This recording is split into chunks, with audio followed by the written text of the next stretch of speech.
What's going on, everybody, and welcome to the Occult Gaming channel with me, your host Bellard Wright, and welcome back to Kingdoms of Amalur Re-Reckoning. And we're gonna go ahead and continue where we left off. And look at that, your boy Bellard is being pretty darn consistent today, except on my mic height. My mic is either low or I am high. Satan high, I mean. Okay, this is a little bit better. So today, guys, we're gonna return to the 2-hour episodes. We might go a little bit over 2 hours, but we're gonna try to stick as close as we can to 2 hours. I got a couple things to do in the morning, and I'll probably explain what those are as we get things going on the episode.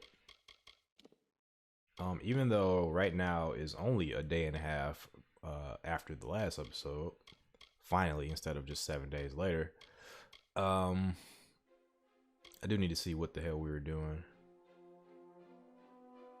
Now that the assassins have been stopped, I should be able to meet up with the High King in the gardens of Issa. Okay. So the High King, is that also Winston, or is that somebody else? I'm not too sure.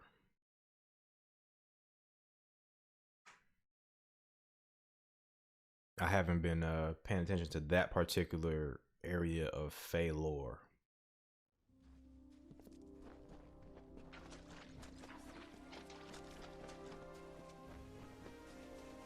But I've really been enjoying the 3-hour episodes. It's just now, today, this morning, in only a few hours, about 4.5 hours, I actually have a court date, believe it or not, for, of all things, a speeding ticket. So I will share the details of that perhaps later in this episode, perhaps never. I don't know how this episode is gonna go.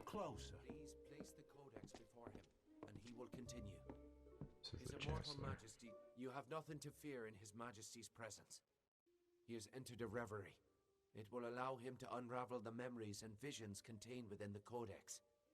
Step forward, and His Majesty will reveal what you wish to know. Fair enough. Thank you. And this guy, who's this guy again? So, Hallam was correct in predicting that your presence here would alter the telling. I never should have doubted him. I am yours to command, my liege. Let's ask about Gadflow. He is an offense to our people. He upsets the natural order, and his war breaks the cycle. I will speak no more of him. Fair enough. Poor children of dust, for you tales are naught but a memory of a faded glory. But for the Fae, our tales are eternal reminders of our truest selves. Here, we celebrate the very heart of our kind, the greatest of our tales, reborn and relived, time and again. So yeah, I thought I heard something outside. I wasn't paying attention to what he said. Poor children of dust, for you tales are naught but a memory of a faded... Here, we celebrate the very heart of our kind, the greatest of our tales, reborn and relived, time and again. Oh, actually did hear him say everything. Okay, Codex. This...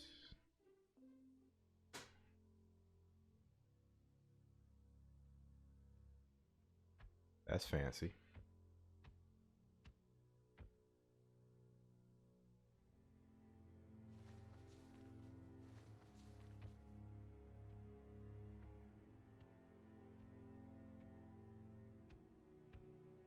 Got a bit of a supermodel walk.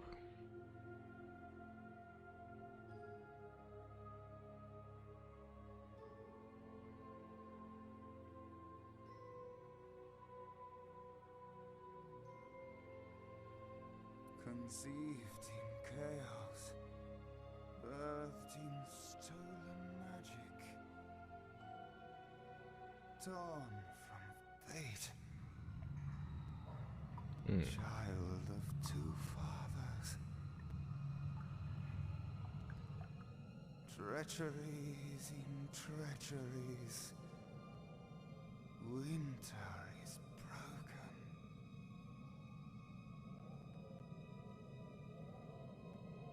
The puppet king upon his throne, drinking flattery and lies. The power that grows in him is not his own. In the east it did begin, as it will end. From behind the veil she screams, madness and rage. Madness and rage. We realize this may be confusing for you. Fate, like the Fae, cannot be changed. But the Tuatha are Fae who have become something new. And you are a mortal who is free from Fate's weave. Gadflow claims that the Tuatha are the work of his new god. If the Tuatha are the creations of a god, what does that make you? Good question. I do believe I'm something new. What fate do you fear? The time of the Fae is passing. Our land and our souls are diminishing. Few Fae even realize that the great cycle is shifted. Gadflow's war means the death of us all, Fae and mortal alike. It is written in the weave that we shall all pass from this world together. It is too late for us, but not for you. That is the fate which I look to you to change. That's sad. That is sad. Hopefully I can change. I actually do like the Fae. They're all over the place. They're just as crazy as humans are. But I definitely like them for it. The power of a god in the brash hands of a mortal. This is why Niralim fears what you might become. This age has seen much change. Change we once thought was impossible. We were wrong. That was your vision? What does it mean? That is how I understand it now. You are intertwined with the power in Alabastra.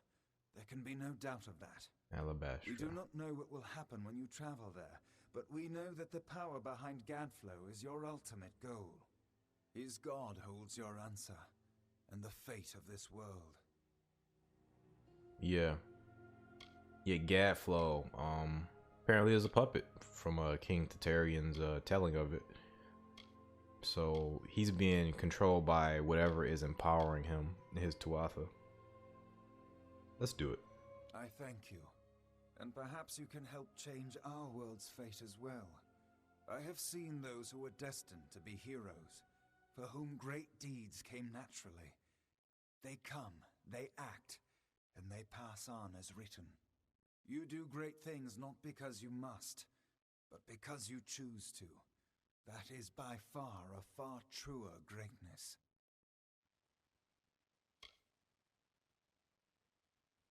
You can't make me fight. I'm not going to even say that one. Gadflow will be stopped this war is my concern. Why are we still... We already said we'll do it. So why are we having these choices as well? Admirable. But strength of will cannot see you through this alone. You may be unbound by fate, but you are not free from death. Speak with your allies. Only with their aid can you hope to overcome the forces that stand against you. When did she get here? We did get a new twist, but when the hell did Alan... What's her name? Alan Shear? When the hell did she get here? Cool. We're getting quite a few achievements over the last couple of days. Okay, we got a new twist of fate. Jeff Hardy TM. Copyright. Patent. Unwritten one. You are truly a blank slate, able to choose your own destiny as witnessed and proclaimed by the High King Titarion himself. So we've already I I thought we already had one similar to this before, which was our initial fate. This one has the experience bonus and a +5 gold bonus. So I guess we also have this on top of the other 2 Twist of Fate we already had, which is pretty cool. We got a lot of gold and we got fate potions. Guess we'll have to ask him about all of these topics here. I imagine he has a lot to say about it. And look at Alan Shear there in the background. All right, let's ask him about fate. The weave is a puzzle. Each person is a piece, the edges of their fate locking together with the people around them, all performing their duties to form a grand picture. However, you are no longer a puzzle piece. You are a dollop of paint. You cover and redefine the edges of the puzzle pieces you meet. But more dangerously, you repaint the picture of reality itself. Who can trust that your design is better than the original? It is the deepest tragedy that our fall should come from our own. Make no mistake, Gadflow is the harbinger of the end of my kind. In fighting him and his army, you will surely spell our doom. For that tragic truth, we forgive you. Damn, that's heavy. We are the dreams of warmth and safety, given physical form. But these dreams are endangered by Gadflow and the long winter. Since our kind returned to this world so long ago, it has been my honor to serve as High King of the Summer Court. My rule was always shared with the High King of the Winter Court, until Gadflow arose. Now both of our people are in peril. The Summer and Winter Courts have always ruled the Feylands in harmony, as the seasons wash across the world. But with Gadflow's new god, something changed. The Winter Fae who followed him called themselves Tuatha, and bore a mark of Prismere upon them. Their power has grown, and yet they are diminished. Our cold cousins across the sea. Do not think the Winter Court are enemies, for we love them as family, dismal though they may be. Oh, to walk in their starlit gardens once again, or sip their calming stone tea. But the Tuatha have consumed them, and all of their wonders are lost. Good stuff. I like the cutscene. I'm curious about this though. We did get the opportunity to place the thing in here before the cutscene started, but the cutscene started once we walked up to him. So maybe there's 2 ways to trigger that cutscene. I am gonna go ahead and level up. Let's definitely go ahead and do that. And I said I was gonna max this out. Did I already max this out? Looks like I did. So what was the other thing? Was it alchemy? Was it detect hidden? Was it sagecraft? I think I wanted to do more sagecraft, right?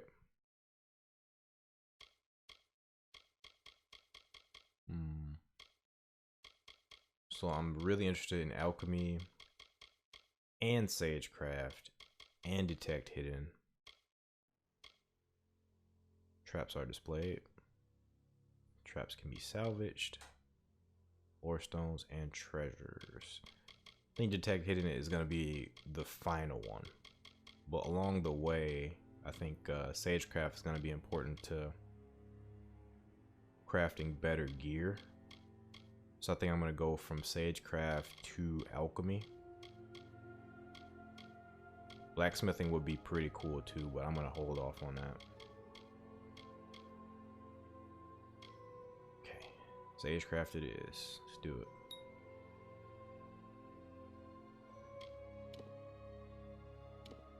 And I have some ideas about finesse.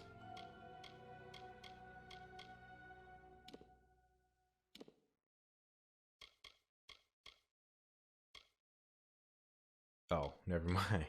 I was gonna say I was gonna do more arrow stuff, but my arrow stuff's pretty much maxed out. So if I do 28, I can do another I can get another fate, I believe. Another see, I want to do daggers, right? Beyblades. And it's also daggers, okay. Yes, get our dagger skills up. Although the frost trap, you know what? As much as I want to do daggers, I'll wait. I'll wait. Okay, we'll do frost trap.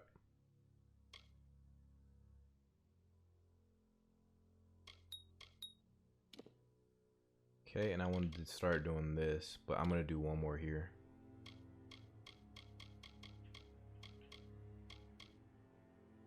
Passive.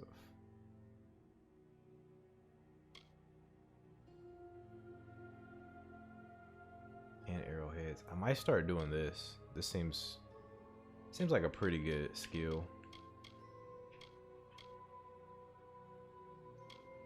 I'm gonna just max that out.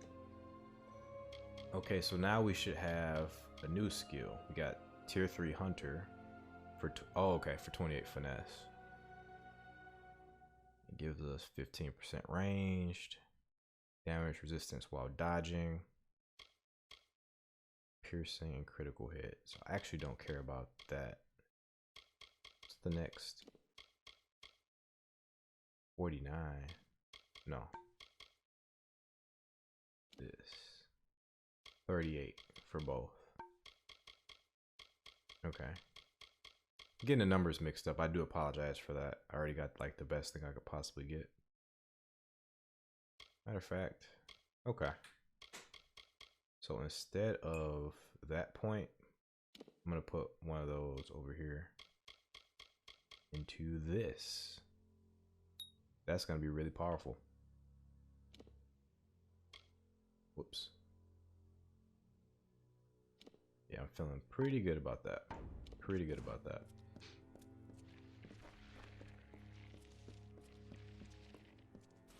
Okay, and sorry for the delay. That took a little bit longer than I expected. Let's see, our next quest is an old friend. We got 2. We got one from Alan Shear and one from Agarth. I need to find more allies if I am to continue my quest. Agarth may have a suggestion as to whom I might recruit. I should speak to him. Titarion said I would need allies to fight the Tuatha and confront the power in Alabastra. I may not know her motives, but Alan Shear is definitely an ally. Perhaps she can help.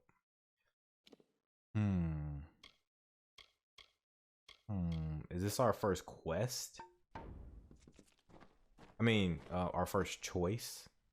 Like our first really big story-defining choice? I'm gonna go with her because I want to know more about her, but hopefully we can also have Agarth as an ally.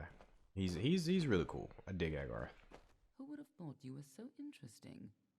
Death seems to have worked out very well for you. Agarth's looking for escape. Niralim's looking for a savior. And Titarion is looking for a champion.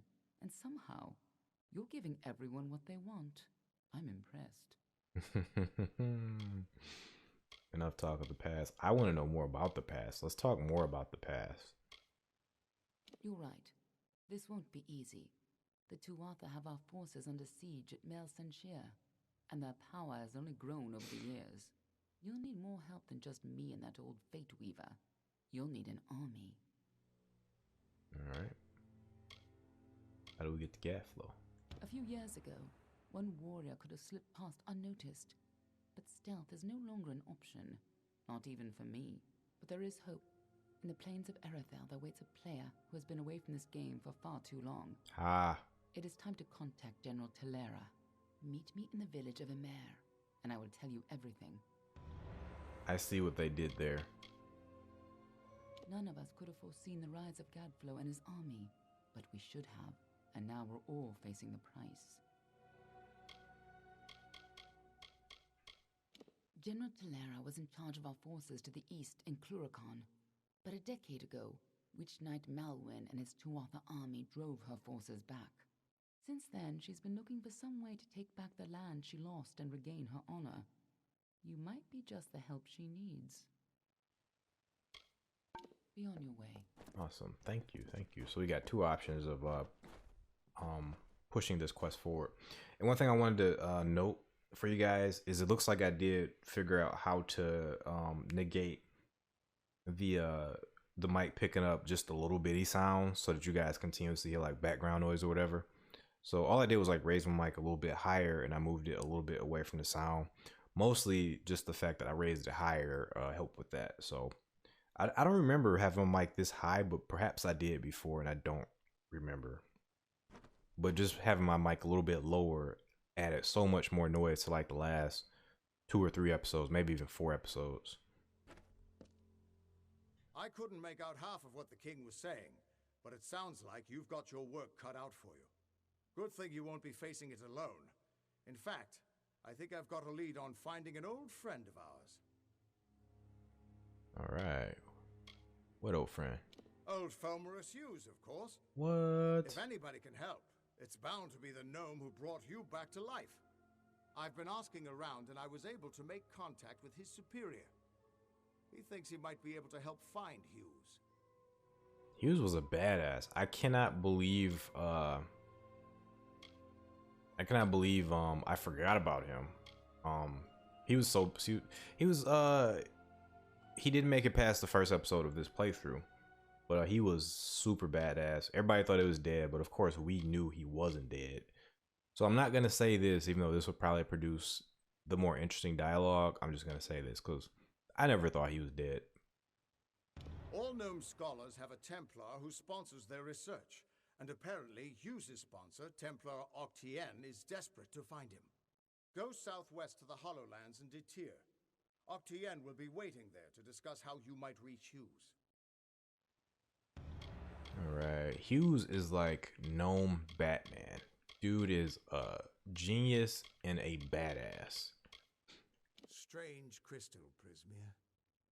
It's normally a shade of blue, but when you treat it and charge it with magic, it turns blood red. You're not the only one on the hunt for Hughes. Octien has followed his trail to the Hollowlands in Detir. You'll want to talk to him. Cool. All right. Okay, we got a couple things to do with the main quest. I think there was some stuff I wanted to do with the faction quest, right? Yeah.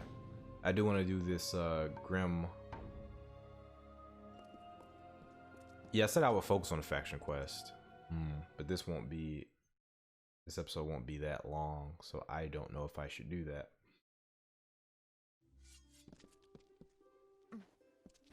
Oh man, this is awesome. This is awesome. As a matter of fact, yeah, I'm gonna hold off on doing the faction quest because this one, I like the flow of the last episode because I was able to do that whole quest, which was like a bunch of little quests all tacked onto one. It's like a small succession of quests, which led to this like epic quest line. So I do want to do that. That's going to require about a 3 to 3.5 hour episode.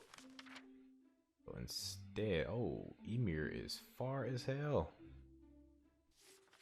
Where's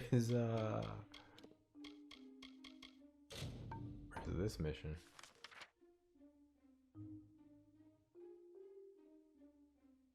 Oh, that's far as hell too. Wow. Oh. Well, each takes us to a brand new area. Oh man.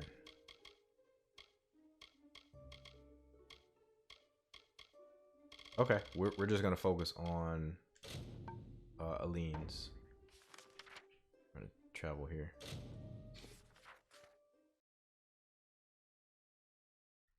So I did like the flow of that episode. The last episode was pretty good.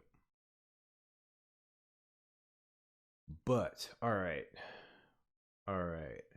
Am I gonna tell you guys about this ticket? Suppose I can. So it's not so complicated of a story to where I couldn't tell you about it. I just don't want to take you guys out of the playthrough. And there's a lot of Jotuns here. I'm gonna try to just run past them. Shit, there's wolves. Shit. Oh no, I'm not fighting. I'm not fighting. Oh, they're poison wolves too. Great. I think shit. Get the. I knew she popped up. I was trying to pronounce her name. I still don't know how to pronounce her name. I hate this thing. Please go kill that for me. Thank you. I need that returned as health.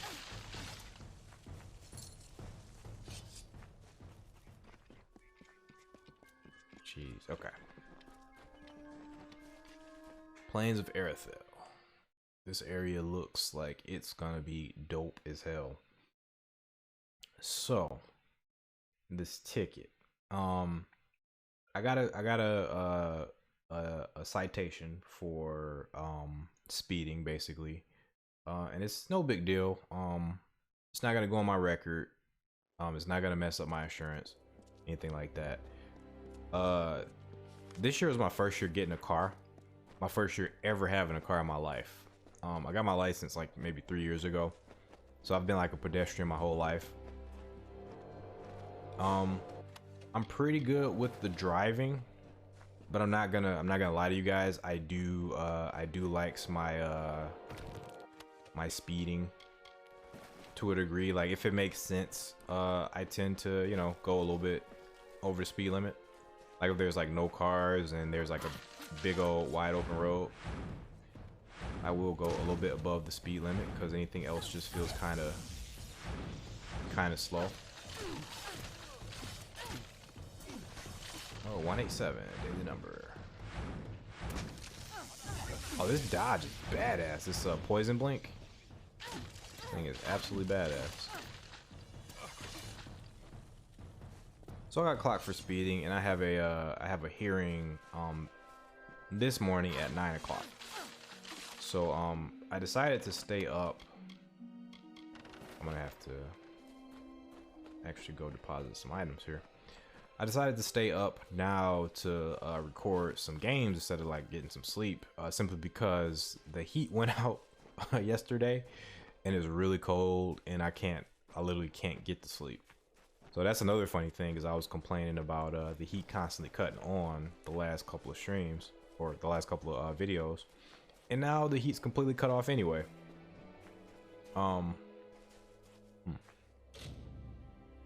Faithful servant of Korgan Hold. Kennery Lot.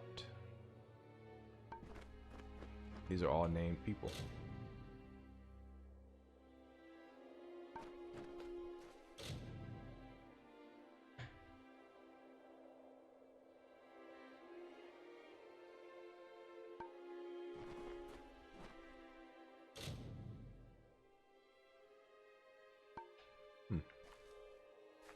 I wonder if we'll actually learn about these characters.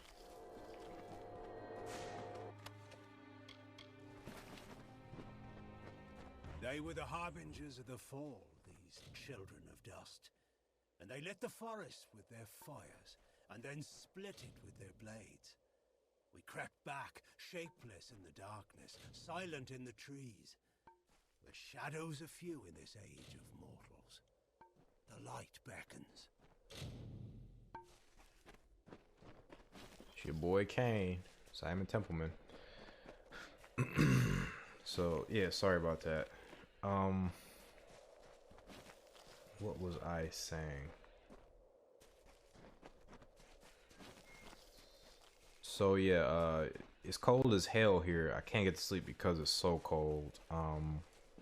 Tried to fix the furnace, but there's no dice on that, so hopefully that'll get fixed tomorrow, sometime after the hearing, which again is 9 a.m. tomorrow. And the crazy thing is, it'll be a virtual hearing, so I don't even have to leave the house. I'm just, I'm gonna get off streaming in about an hour and a half, and then I'm gonna clean up, you know, get ready and stuff like that, and go right into the hearing.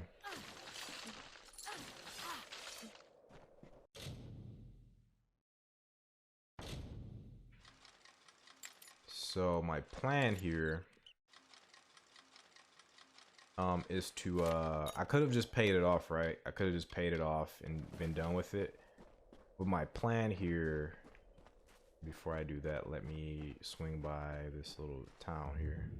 Okay, cool. Now I can or I guess I don't have to. I guess I could just sell my stuff here.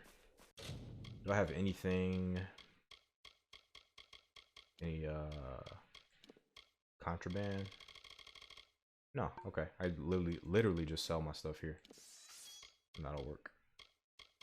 Oh, these are good. These are strong. I should at least keep the second one around. Should keep this one around. So my game plan later is to like I said, I could have just paid off the ticket and been done with it, but I would have had to plead guilty to do that.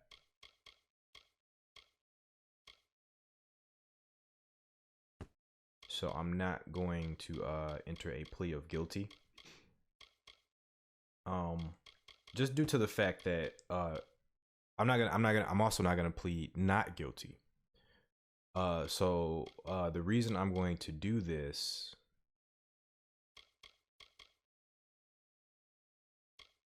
I'm sorry. Just looking at this gear too. I should probably keep some of this around. So also this stuff. So I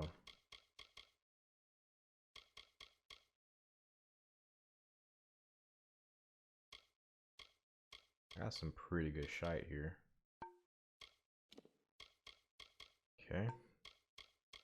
Okay, so the reason I'm not doing not guilty is because I'm gonna defer to the officer's verdict.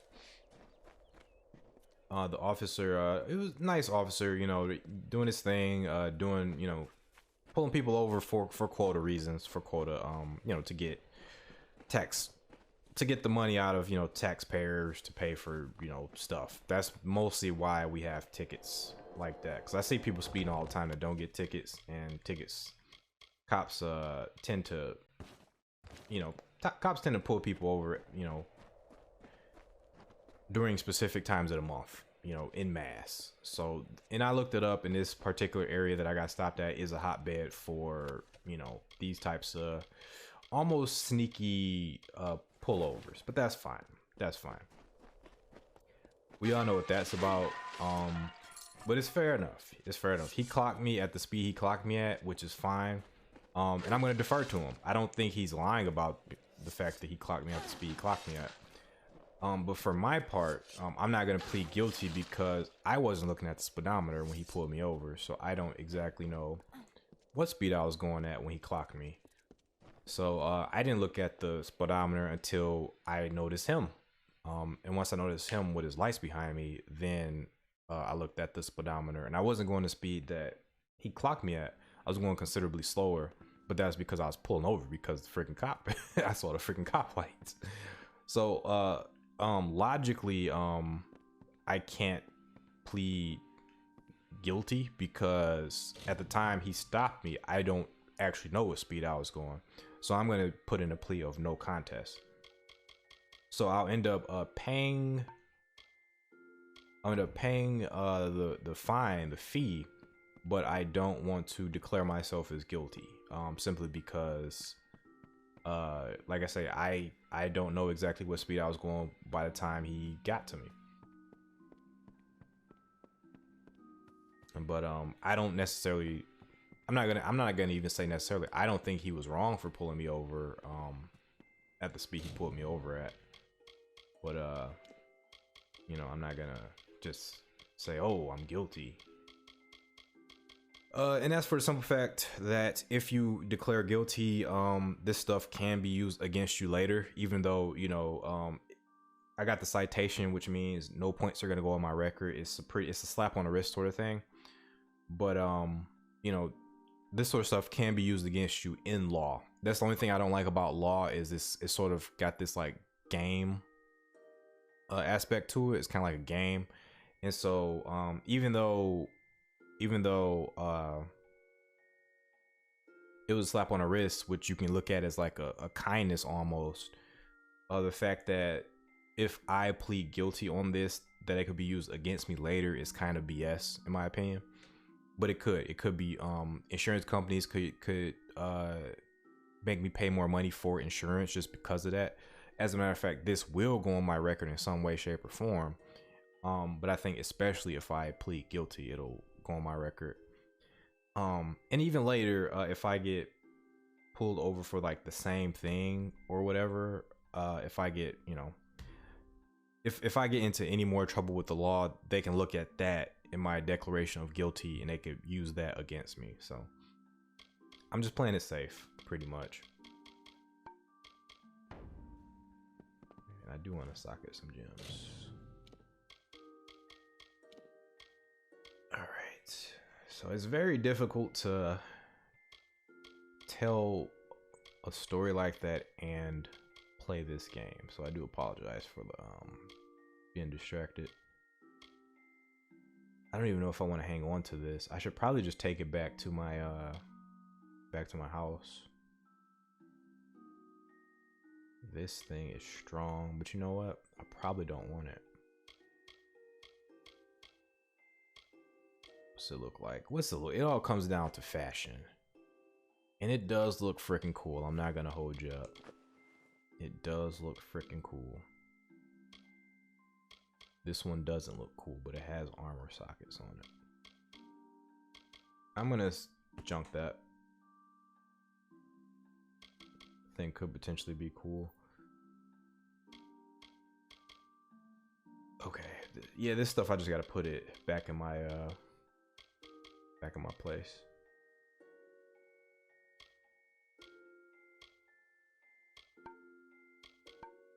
All right. At this rate, I won't accomplish anything. I gotta get going, man. I thought this was a shop, but I guess not.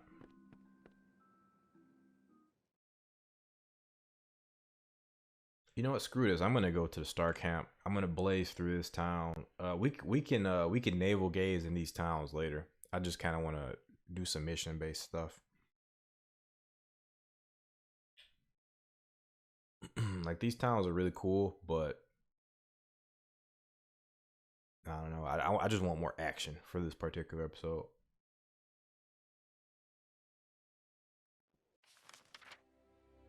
Let's see. I'm gonna just do, just to keep things moving along. Since I'm so distracted, I'm trying to tell you guys some stories. Just gonna go ahead and sell stuff here. But yeah, there's a little bit more to that story. The reason I got pulled over is quite dumb too. The reason I was even in that area to begin with was because I was getting something for a friend. I was helping a friend out, and it was totally avoidable. I could have not done that and skip that entirely. As a matter of fact, it was my it was definitely in my instinct to avoid that whole situation, but I did it anyway because I wanted to help out a friend. So I had spent like a whole day helping out people. I was helping out another friend, his mom, and I also helped out my mom. I was helping her do some stuff. See, my place is where's my place? Here, kind of right. So I was helping out a bunch of people. I was driving around. It's my way of kind of giving back. You know, And I was tired. I was ready to go home, and I was doing one more thing for a friend. I was dropping off his controller because he had left it at my place forever ago, and he finally wanted it back. So I was gonna drop that off on the way home, and I did that. And he asked for one more favor, and I was tired, but you know, I agreed to do it anyway. He had asked me to just at the last minute, as soon as I got there. Like, he didn't say, because we had talked on the phone briefly, and he didn't ask then, but he asked when I got to his house. He was like, "Yeah, can you take me to the store to get some crackers for my chili or whatever?" And you know, my first response was actually to be selfish and say no, you know, because it was kind of ridiculous to go all the way someplace to get one item, to just get crackers. And it wasn't just like, he didn't just want me to go to a store and get some crackers. He wanted me to go to a particular store, which was several miles away, to get crackers. And like I say, it was in my which one am I gonna keep? Probably that one. It was in my instinct to actually say no, that's stupid, and I'm not gonna do that. But I decided to do it because it's like, okay, let me just help out. So I went, in my head, I was thinking like, okay, we could have just gone down the street to like the gas station, or we could have gone to Rite Aid, but you know, I think I might have even said that. I can't quite remember, but anyway, we did end up going to the grocery store to get them, and that's when I got pulled over, just a couple of miles from his house. And in that area is a known speed trap, by the way. That whole area, I was looking it up. And before we leave to go there, I did ask him, like, you know, was the store still open, you know, and how long was it open? And you know, he didn't know, I didn't know. We both assumed like it was open until around then. Like, my assumption was that it was probably open for like one more hour, because some stores close at 10, some stores close at 9. Either way, we had just enough time to get there. It was like maybe like 8 something, like 8:30 or 8:40. We had just enough time to get there. So instead of looking it up, we just went. And I'm kind of deferring to him because he wants to go to this place. So I'm like, okay, he must know when it closes. He must have a general idea of when it closes. Otherwise, we wouldn't be going to this place at this time of night, for one thing. So yeah, long story short, by the time we did get there after the whole traffic stop, which only lasted about maybe 10-15 minutes, the store was closed. It was closing. We probably got there with like 5 minutes left for the store to be open. But of course, they're trying to close the doors early because, you know, people got to get in and walk around and check out. So then, you know, people are trying to go home. So I personally, once we got there, I didn't want to go in because I've worked at a grocery store before. I've worked at retail stores before. So I don't want to be that guy that comes in at the last minute, and, you know. So yeah, so all of this happened because we went to get crackers, and on the way home, I'm defeated. We're both defeated. My friend feels absolutely horrible about it, and you know, we're talking about it and stuff. And oh, this is another one of these regent spots. Cool. So we're talking about it. We both feel pretty horrible about it. You know, he feels guilty that, you know, all this stuff happened. And for some reason, I don't know how we were talking about this or whatever, but for some reason it got to the point where I was like yeah, I should have just, you know, we should have just gone up the street to the gas station or to Rite Aid to get those crackers. Oh shit, what is that thing? I don't trust any of this new shit. And it looks ridiculous too. It looks just like a crew dock mixed with a Lianshi. So I don't trust none of this stuff, man. Oh, it's called a Banshin. Oh. Okay. What is that? Dude, I didn't do any damage to it, by the way. Oh, it creates those. It creates Mergens. Yes. I think I'm gonna do some interesting stuff with this character.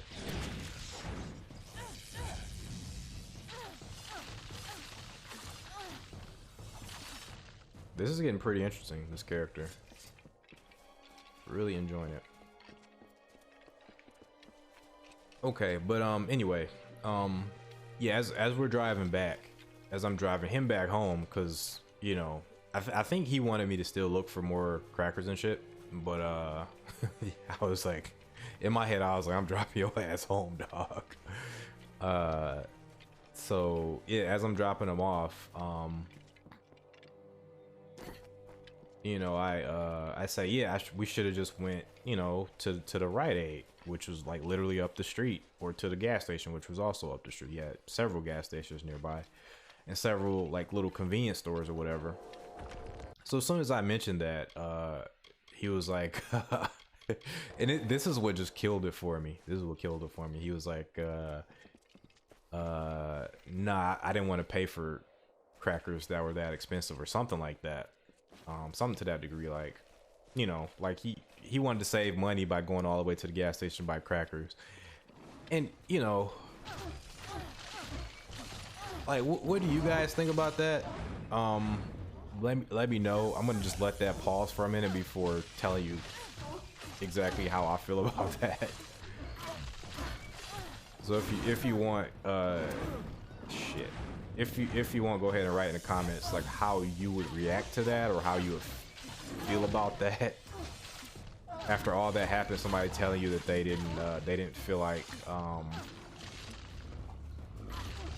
going to a local store because the crackers were expensive, too expensive.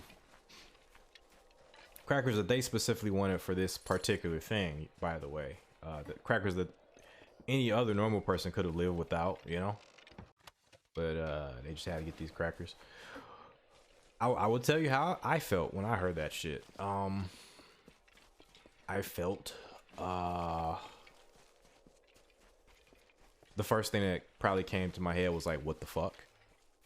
Second thing was like, okay, so it's okay to to use my gas for free.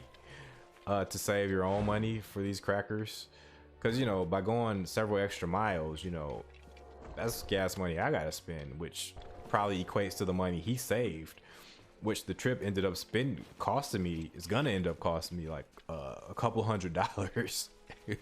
So it's like, at that point, man, I was just done. I was just like, okay, we didn't go to these places because we want to save you money.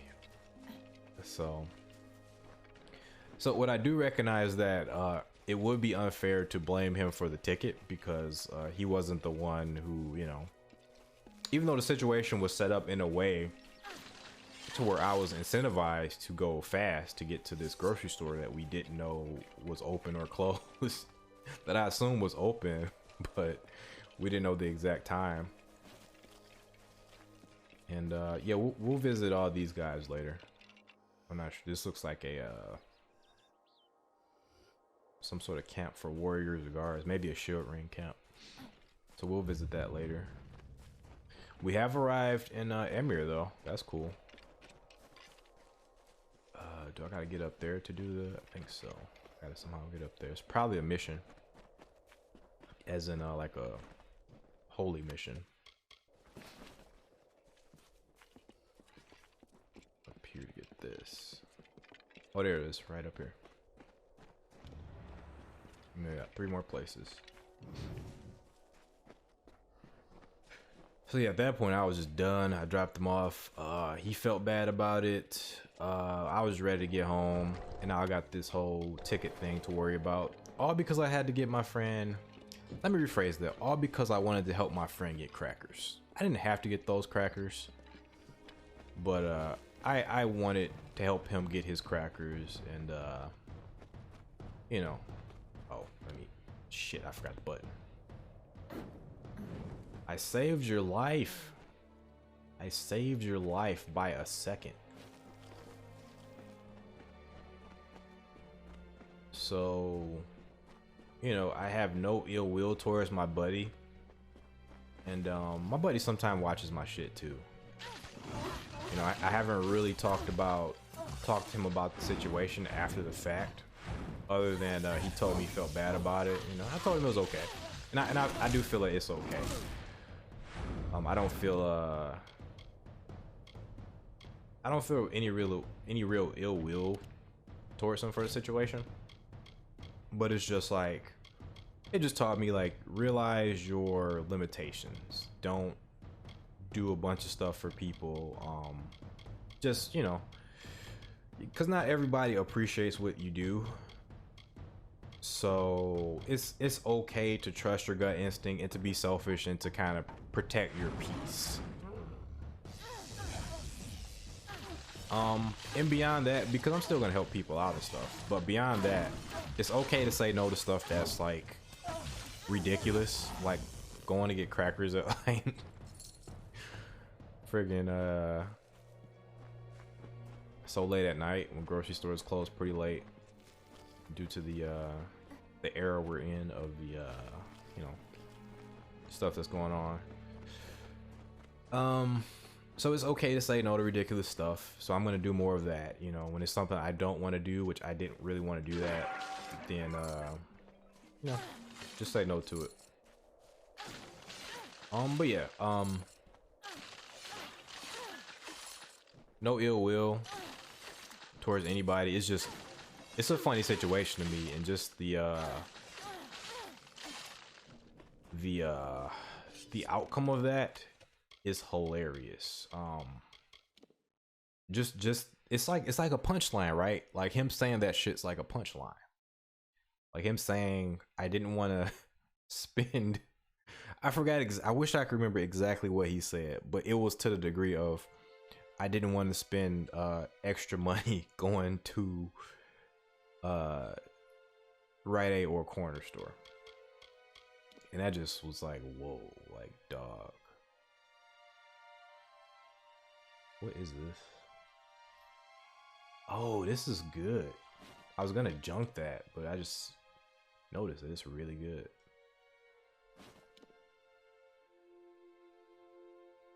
This bow is technically better, but not really.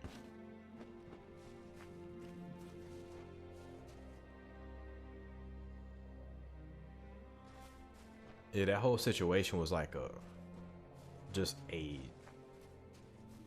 awesome punchline. Just, I got hit with the world's worst punchline with this whole situation, and I got to deal with it in about 3.5 hours. So Just give me a straight answer. Is the general still in the cradle of summer? She is for as much good as it'll do her. But the cards don't lie. She'll never get that door open. Fate says it's so. Yes. Well, then I suppose we'll just have to change fate, won't we? awesome. So that's my story. It is a crazy story. I can't believe myself that that happened to me, but it did. So Hello. it is what it is. And I will tell you this: I'm not taking him. I'm gonna really think twice before I take him anywhere, because that really was some ungrateful shit, and just a horrible thing to say. You with that Docklefar woman? Well, between you and me, I think she might be a bit off her head. That's what the cards say, at any rate. Oh, he's a Fate Weaver. All right, so I'm about to focus in on the quest, but yeah, just to wrap that up, how do you guys feel about that? I suppose in that situation, I felt that it was an insensitive thing for him to say. Like I say, I don't feel any ill will towards him, but it's like, to protect myself, I'm just like, you know, I gotta think twice before I help you out with anything, because that was just wowza. That was a whole crazy situation. But how do you guys feel about it? Do you think I might have overreacted to things? Do you think I'm off base based on how I feel about the situation? Do you agree with the way I feel? How would you have handled that situation? Definitely curious to hear, you know, how you guys might feel about that. Definitely interesting, definitely funny, definitely annoying to me, but it is what it is. So okay, focusing on gameplay here. Let's do it. Don't know much about it, really. I'm not from here, I'm just passing through. If you've got a knack for it, there's a living to be scratched out of fate weaving. Farmers like to know their yields in advance, at least. Nasty out there. But with freemen plaguing the roads south, there's not much safer travel to be had. Cold comfort. Pleasant travels. He's a man of few words. Thank you for coming all this way. I don't know if you heard that, but it sounds as if General Titarion is still here in exile. For all but losing the fortress of Melsenshire, long ago, Titarion led our forces, but then the Tuatha produced a foe she could not best. Her forces barely survived the retreat out of Cluracan. Many blamed her for the loss, to have built up hopes so high, only to have them topple. That was Titarion's crime, and she has paid for it, day after day. You're as quick as ever. Titarion is in the cradle of summer, banished from the battlefields of Melsenshire until she can atone for her past. According to the Fate Weaver here, she seeks an artifact from Ural Tusk that might break the siege and aid our forces. But she cannot do so alone, for poor Titarion is fated never to succeed. That is where you can help. Alright. In a hidden valley, northwest of the plains of Erethel, the ruins of Ural Tusk lie undisturbed, as they have for many centuries. What Titarion wants there is beyond me, but I trust her, even if it goes against my better judgment. Last I heard, General Titarion was somewhere in northern Erethel, searching for a way to turn the tide of the war. I think she took a squad to Ural Tusk. You should be just what the general's looking for. Hello there.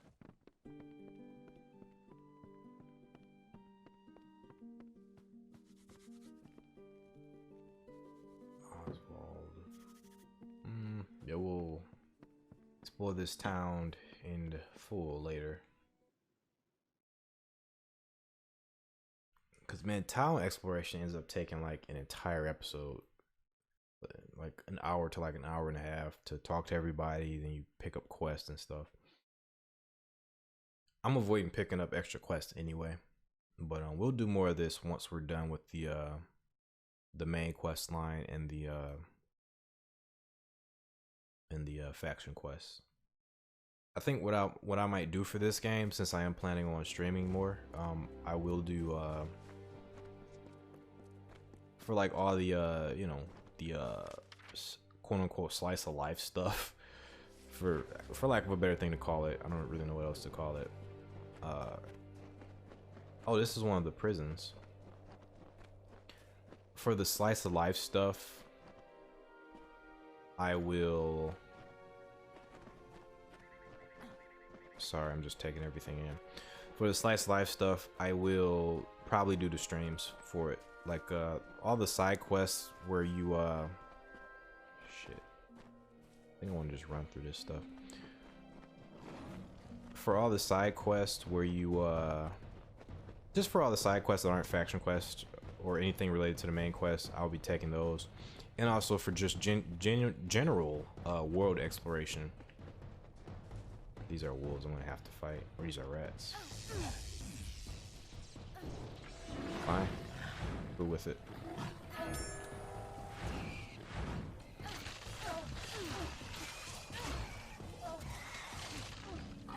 I thought I was charged.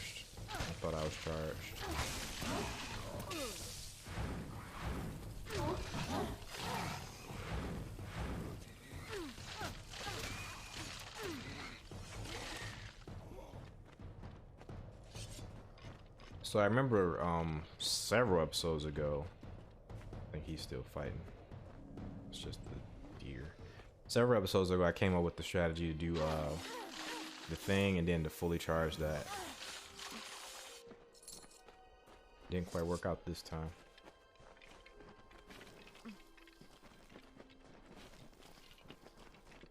I think he did regenerate my health. This young man here. This fair Guerta, who is about 1 minute years old.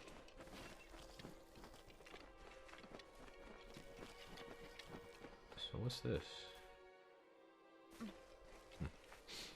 So yeah, I think for the quest stuff and for just world exploration, I'll be doing some like some chill streams.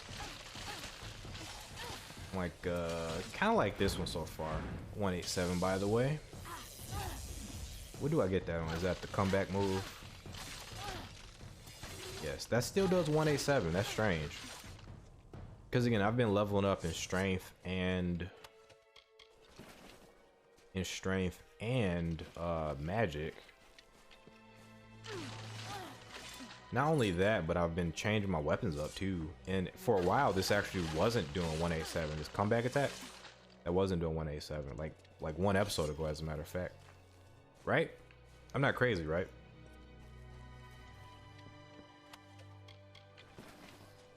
But now it's back to doing 187, which is again a daily number. So I'm telling you guys, it doesn't matter what I play, what I do. You're gonna be seeing 4 numbers specifically, like all the time, and that's 187, 327, 237, and 444. Actually, no, 237 wasn't one, but I think that I'm going to add that to the 4. The other one was actually Dirt sprang the Majestics, the firstborn of the wilds of Ashara. Around them, they heard the song of splendor of a once and future summer, and they responded, and the earth moved. The carver shaped, the architect built, and the shaper composed. just clicking on stuff and talking. So yeah, the other daily number is actually 666. I actually forgot about that. I see that one quite often. Though lately I haven't really been seeing it too often. So maybe we should start retiring daily numbers, like if we don't see them every day.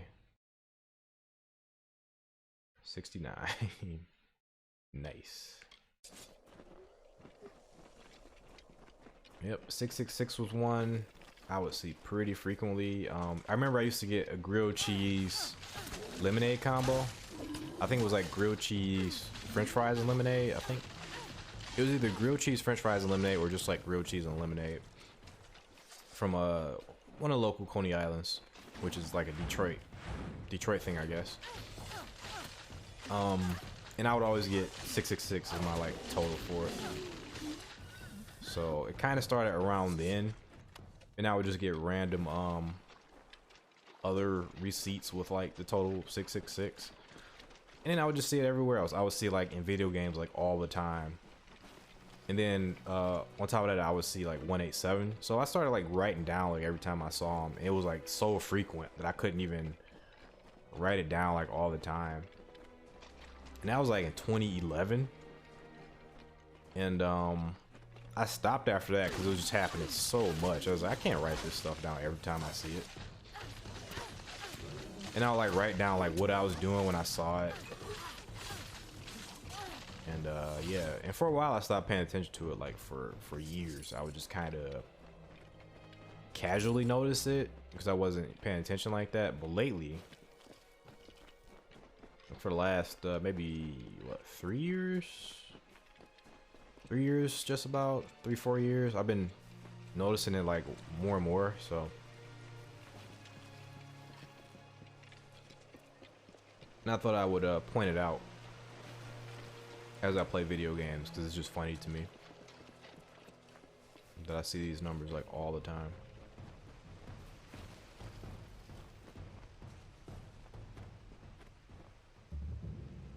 Deep slumber. Oh, they're meditating. That looks interesting. That looks interesting. I'm gonna see what this is about actually. Let me Dispel my Huerta. See what they're doing. Are you one of the intruders? One of the children of the dust? What else can we possibly give you that you haven't already taken? The cradle of summer is not a flower for the plucking. Hey, do you not know who I am? I am Sir Azaghaal, possessor of boobs. I am Kalar, guardian of the cradle. Terenia and I safeguard what has never needed protecting, until now. With our weakening magic, the Fae must tend to our own. For many seasons, we have protected this sacred space from the darkening influence of the mortal world. For it is here where we Summer Fae first set foot in Amalur. But with the rise of the Tuatha, the magical barriers protecting the cradle of summer have weakened. If this continues, nothing is safe from the blight of winter. Mortals, children of the dust. Sound like Cain. Those who seek only to steal the treasures of the land from which we sprung, to end the deep slumber. Mortals like you who seek to bend nature to their will, to make it bow before them as a servant, not embrace it as a guide and mother. Mortals, thieves, liars, and weaklings. Oh. Stolen items of great power.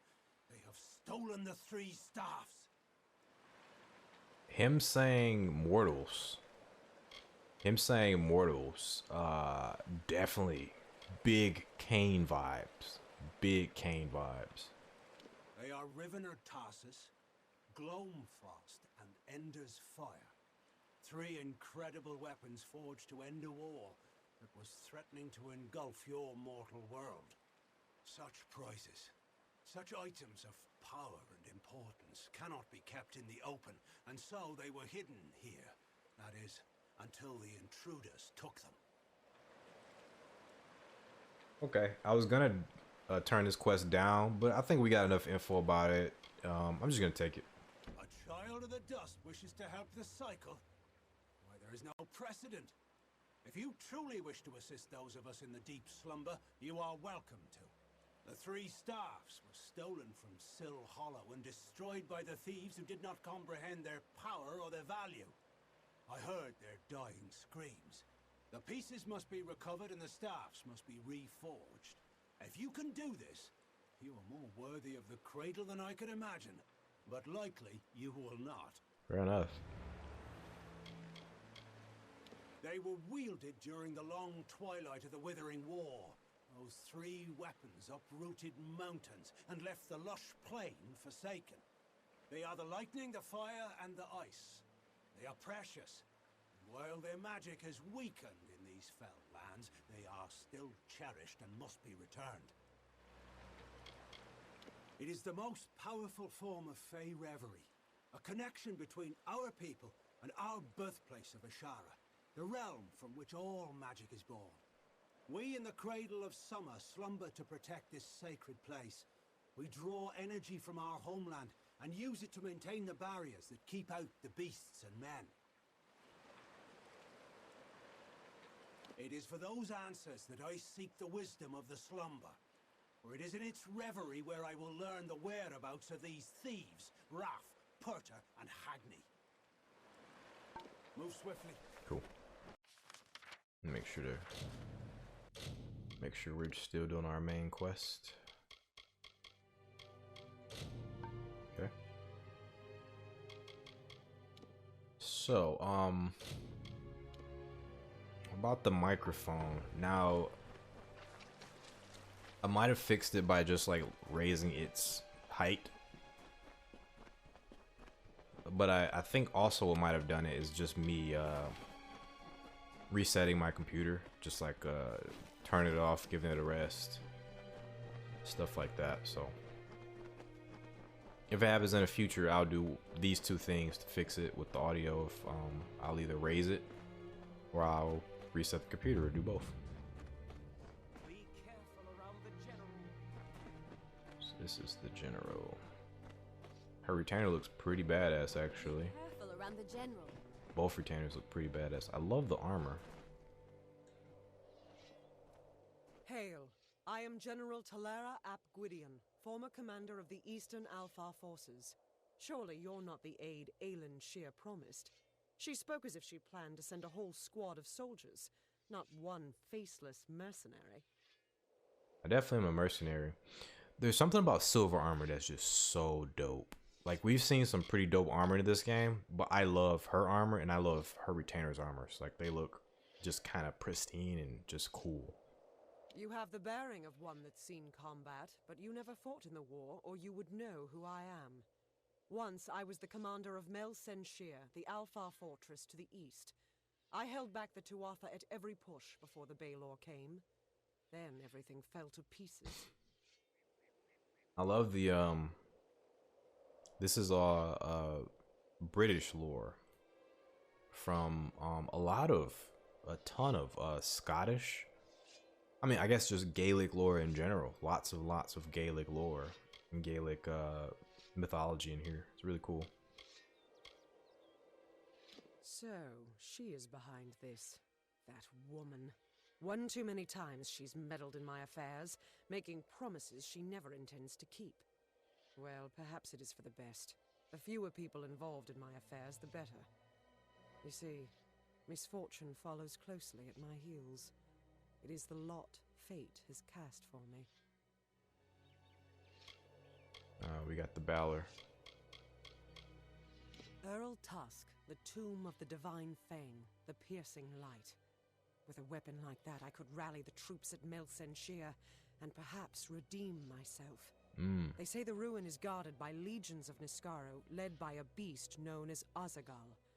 Whether this is true or the stuff of legend, I don't know.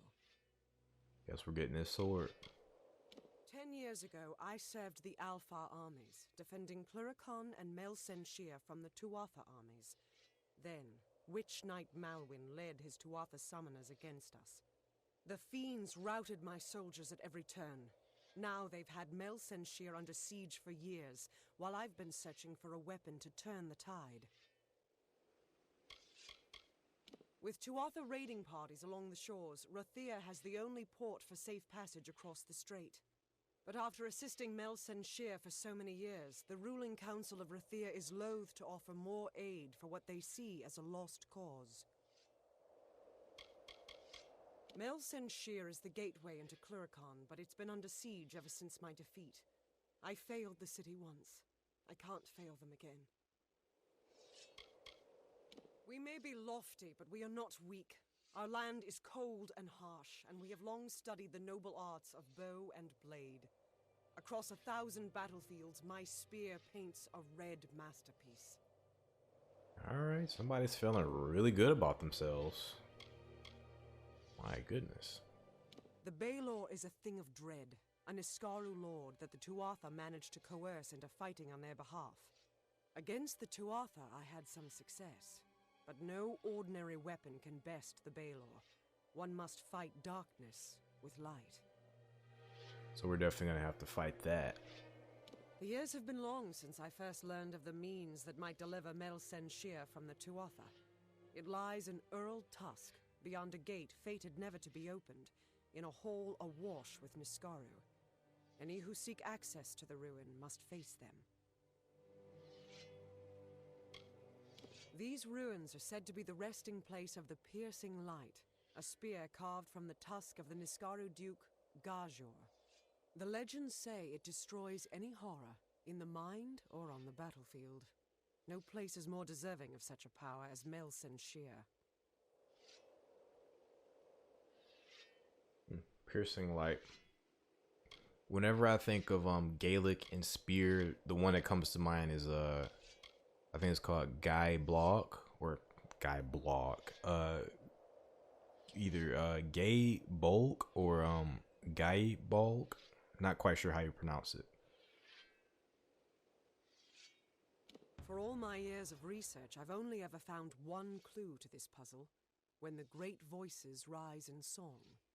It may refer to the wind stones scattered across the plains. They bear a striking resemblance to the stones of this ruin. But that's simply me grasping at answers. Take this chime. It is said to have been taken from the ruin during its construction many centuries ago. I've tried using it on the windstones with no luck. So I also get a chime. Long after the Arathi left our world, the mortals built these windstones to call them back down. I've never seen them work, but, as I said before, I'm not known for my good fortune. The inscription says the gate will open when the great voices rise in song. I think this means the windstones that are spread across Erethdal. There's one just a little to the south. Go there and strike this chime near it. I'll stay here to see if it has any effect. The windstones are located all across the plains. Ural Tusk.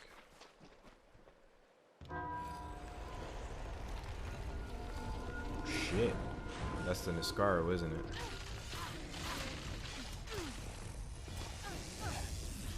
These guys look hardcore. Good night. Glad you could stunlock it. Alright, so I have a disease. Guess I'm walking in here with the disease. Be careful around the general. I can't believe it. The gate shifted?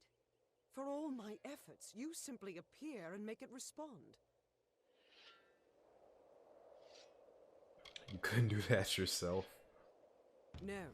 You've opened one part of the gate, but 4 more remain. You must find the wind stones scattered throughout the plains and activate them. I will remain here.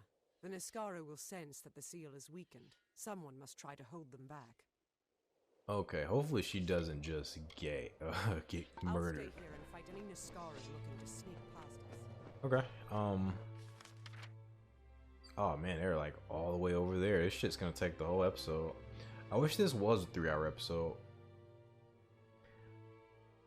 As a matter of fact, I might come back to tack on another hour on top of this one, cause Departing their home beyond the veil, the firstborn were torn asunder, with a cry that still lingers in the heart of every god tree and mountain. Then emptiness, followed by a darkening sky, and the frost wept with the first winter. cool. I could just go straight through here. That's awesome.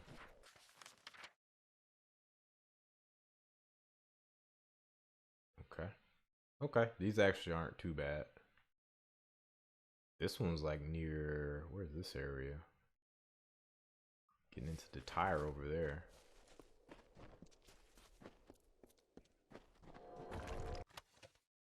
Oh, skill book, yes. Filled with the lost lore and dozens of techniques, this book will grant a permanent bonus to the alchemy skill of whoever reads it. Let's read it.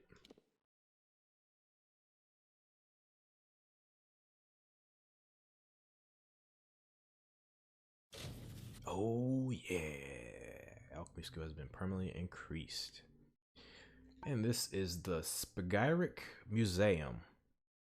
In my many years of study, I have found that the natural ingredients used in the practice of alchemy can as easily be categorized by their method of combination as by their essences. However, the task is not to be taken lightly. One wayward pinch of cripple spore is enough to leave even the hardiest Jotun weak for days. For this reason, I am writing this book so that future alchemists, apothecaries, healers, and herbalists succeed in practicing this dangerous and mysterious art. Whereas a complete and exhaustive list of recipes and reagents may be of interest to the novice, I instead will provide a more valuable knowledge. The manner in which the potions, elixirs, tonics, restoratives, physics, and all other alchemical products are constructed. At first, this may seem elementary. The information can be divined by even the most inexperienced alchemist. However, there is a great lack of understanding by most practitioners of alchemy at what exactly occurs during the process of creating a vial of magical liquid. Here in abbreviated form is that process. First, the alchemicalist First, the alchemist needs the proper tools, and the most vital of these can be found in the alchemy workbench. This space and the accompanying equipment is necessary for even the most minor of alchemical procedures. Fortunately, workbenches can be found throughout Amalur in almost every town and village. Secondly, and just as crucial, the alchemist needs the reagents themselves. Reagent gathering is a skill and craft unto itself, and many a brave soul has focused on nothing but the harvesting of alchemical reagents from the plants of the Feylands. The greatest concentration of variety of these plants can be found in the cradle of summer in the plains of Irithel. However, the diverse flora of Dalentarth often yields a bountiful variety, and the deserts of Detyre can hide a cornucopia of materials and flowers.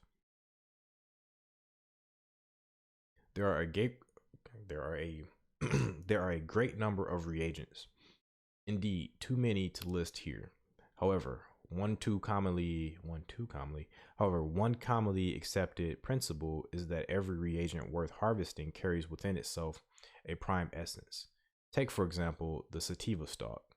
This tough, ubiquitous weed can be found throughout the Feylands in the most extreme climates and conditions. It is required in many potions that involve affecting the corporeal aspects of the imbiber, and clearly is imbued with an essence of a physical nature. It is easily surmised that the harvested fibers of this weed possess an essence relating to the physical world.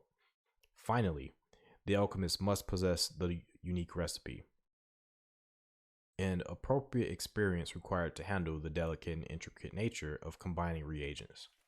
There are countless methods for mixing potions: boiling, mashing, calcination, sublimation, smoking, distillation, dilution, absorption, adsorption, I've never seen that word before, ceration, chromatography, congelation, and so forth. The brave may even experiment without a recipe. However, it is a dangerous risk and is strongly discouraged except in cases of emergency. While this is by no means the entire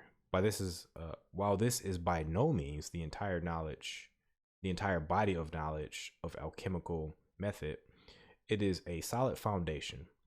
Armed with this knowledge, you are now able to perform rudimentary alchemy. Only through your own dedication will you progress in this field. Good luck, and may your potions always taste delicious.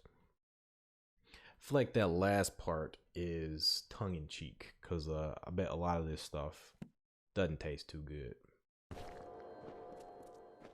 But we have increased permanently by 1 with our alchemy skills. I am very, very appreciative of that.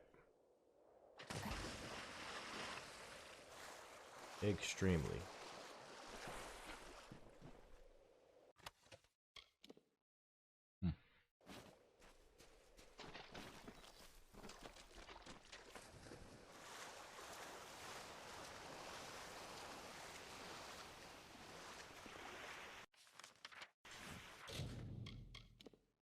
I'll organize that stuff later. Okay, so we're back. We're over here. Gonna set my waypoint over there.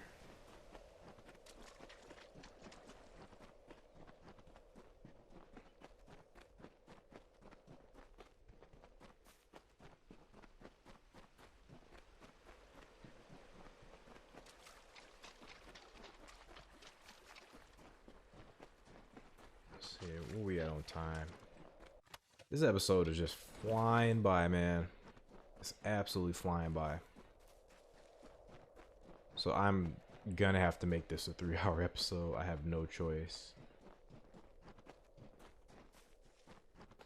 Cause I've only really done this mission, and it would suck to only do half of this mission, so I have to at least do the full mission. The Shaper bequeathed her music to the countryside of marbled ruin. The plains birthed the gentle grass. Listless streams meandered through the verdant hills and babbled of their gentle travel to the face of the windswept cliffs. Thus the symphony of Arethel began. Nope. Trying to nope away from this bear.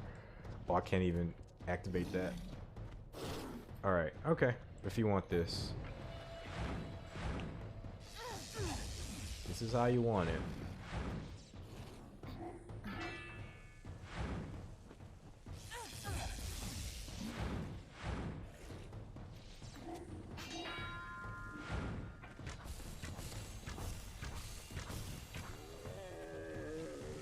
If that, sir, is how you want it,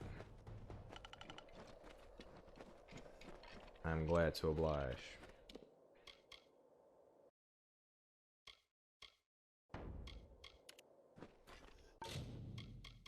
Now, I wish I could actually map more stuff to my UI, more of these skills.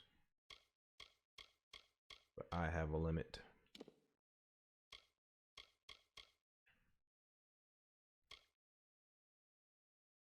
%30 chance to stun. This has what, 4 levels? This has 5 levels. This is going to be really good by the end of it.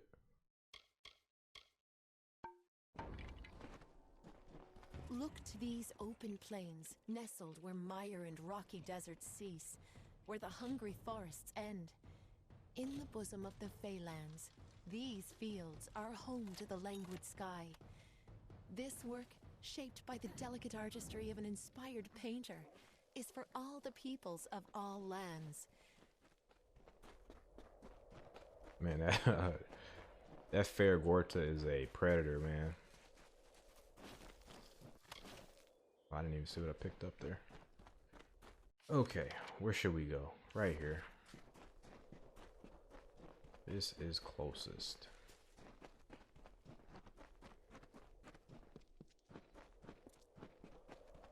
Whoa, what is that? What the hell is that? It's just these guys. I can definitely outpace them.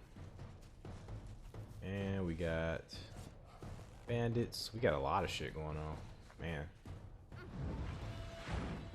You guys really want it? Let's do it.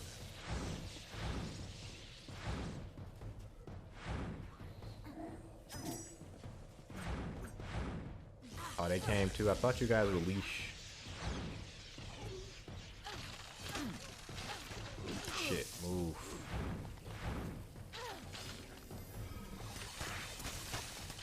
Can all eat it.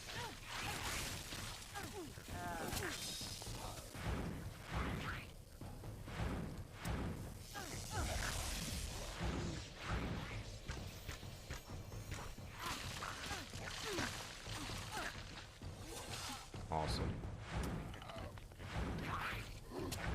Yes. One more. I think he gets a little bit more aggressive once you get that the healing stuff. The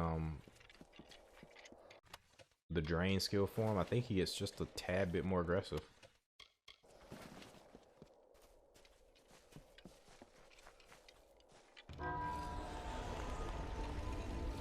Shit, I forgot.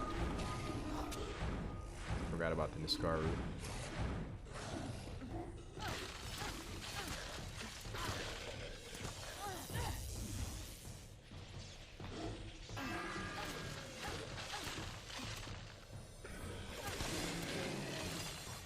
Goodbye. Oh shoot. Must be my alarm. 1 second.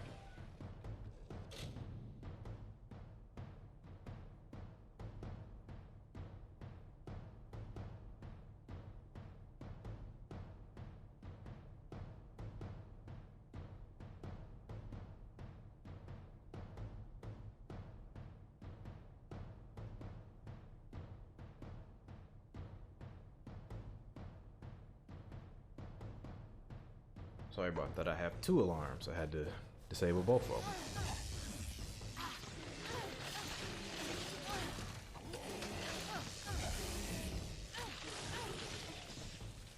them. Okay. And we got a note here. Colossus note. These scribbled notes belong to the famous historian Colossus. In our a partial account of the only battle ever waged between the summer and winter courts of the Fae, There was something that was said to us earlier about a war. Let's go ahead and read this. On the history and the nature of the Fae. In the famous Godstorm, the Withering War. I was trying to think of the name of it. In the famous Godstorm or Withering War, Lord Issa took up the ancient cursed Talisman of Fate, a powerful but treacherous magical artifact of the heroic age Seelie clan champions, and came upon Lord Own and his warband in the fogs and quicksands of the shadowy plains. Lord Issa, Lord Own, and their warbands fought for hours in confusion until most of their supporters were dead, and both Issa and Own were terribly wounded. At last, Issa took a mortal wound, and Own, thinking himself the victor, left Issa alone to die. But the gravely wounded Issa gave his page the Talisman of Fate and sent him after Own.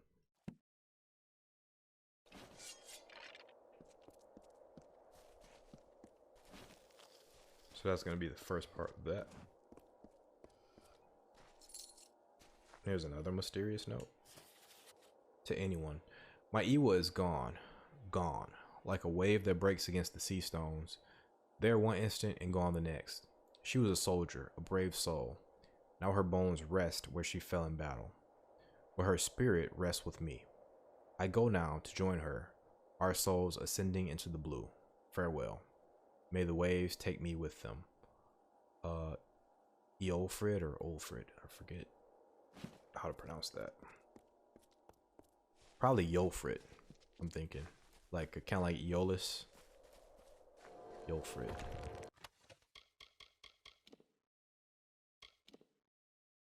Oh, that's strong. Junk. All right, we got two more. Two more.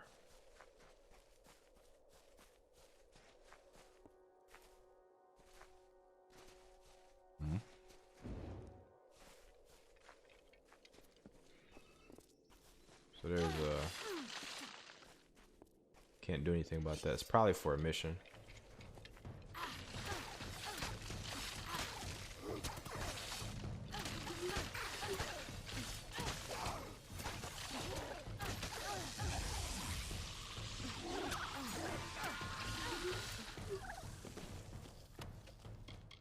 Great sword.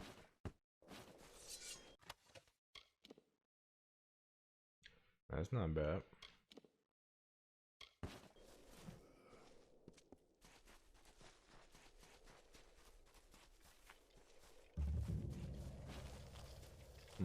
That's another dungeon. Okay, well at least we visited it. Next we'll go here.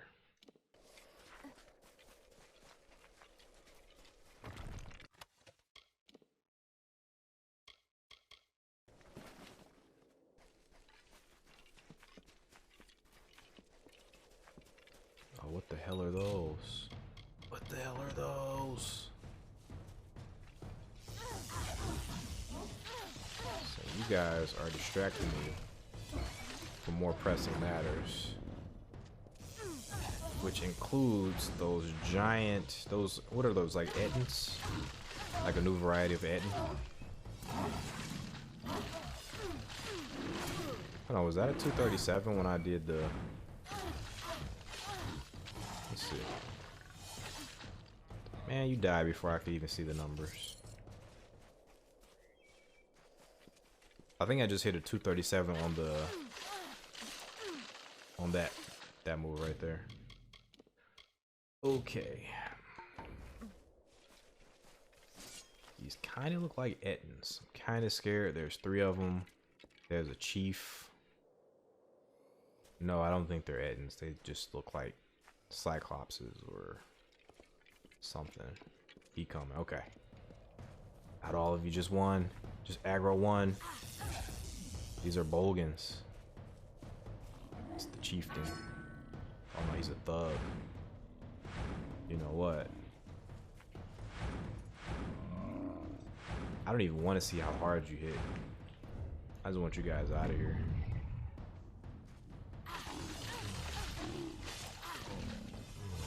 771. Okay, okay, okay. Get this last one. Get out of here. Oh, I couldn't hit him on the way back. No. Yes.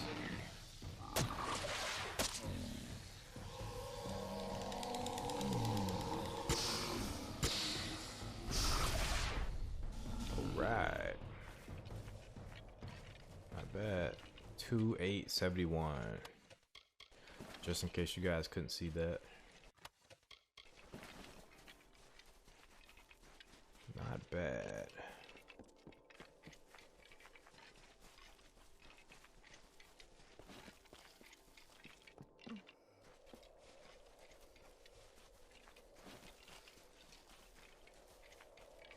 So much stuff on the way. Then returned the prophetess to her people, who, content with largesse, would stay in their wintry country.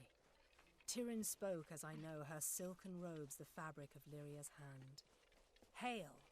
The words of the goddess I herald unto her people. And have I heard from starlit lands in her woven grasp. Her way is east, that way which we must travel, for these frosty vales are not beautiful. Our cousins, we say unto you, be no more troubled by how much shit did I just attract? We will go to the opposite ends of Altharia, and be Dokofar content. Matter of fact. Hold on. Right now I want that trap.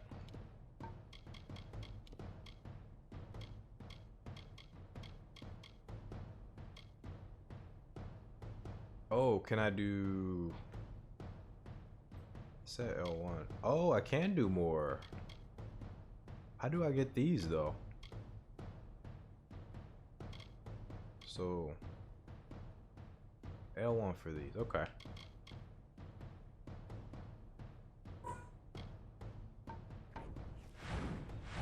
So if I hold it and press L1, gotcha, okay. I don't know if that was ever explained to me.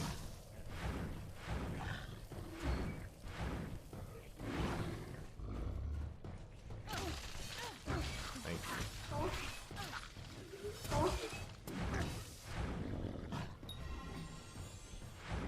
Oh, I got the barrier up too. So I gotta press it to shit. Oh wow. Get that shit out of here. I've been jamming on this dodge button. I'm just not getting it. Okay, so I gotta press it again. Gotcha. I'm not at all opposed to that. That's pretty good.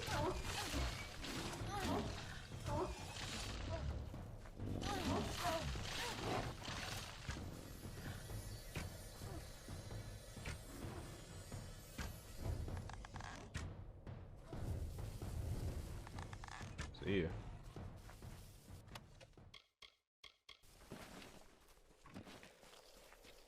Yeah, I'm not at all opposed to that. It was a little confusing at first, but yeah, you press it and you press it again.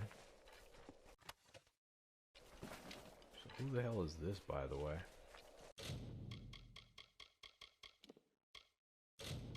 See how we're looking on time. We got about 22 minutes. You're in my path, stranger. I ask that you step aside before I cast you off the cliffs. Be gone. Oh, she's one of the ones with the other. Okay, this is for the other quest. Speak your intentions or leave me be. I was once part of the deep slumber, but wished to depart the dreaming to pursue something that is more familiar to mortals like you. Ambition. For seasons, I dwelled in the cradle of summer, as is my role in the telling. But something called to me from beyond the sea. A whisper of power and corruption. Can't you feel it? Ever since the Withering War, this stretch of earth has been enchanted. Some prefer to call it cursed, but I see all of this magic as a blessing. I walk the broken hills and ravines, searching for the answers to this question. What lies across the sea? Who is calling me with her fiery breath and knowing whisper? I don't know. Maybe the same god that controls gap flow. I fought our winter court enemies right here on this soil, but it was all in vain. The seasons pass as they always have, and always will. There is no ending the winter. That must be the fair Gorta in the background. I hold it as dear as any fae. Oh, that's My me. time had come. However, I took a piece of the cradle with me, a part of a weapon I was meant to protect. I'd earned that right. I thought that was fair, but it looks like that's my weapon. That's laughable. I don't know you. I don't trust you. And I don't like the looks of you. I will return it. Let's see. I'm plagued by visions of what your kind call the future. A telling beyond the present. It is all because of this new god. She clouds my thoughts, confuses me. Oh. She's now affecting Summer Fae as well. You appeal to me using your mortal sense of guilt, something I truly do not understand. However, my role in the telling does not include Rivener Tarsus. Take my staff. The peace you seek is within. May it bring clarity to the deep slumber. Thank you. Be gone. Okay, well, I think that's a fair request, considering you gave me exactly what I needed.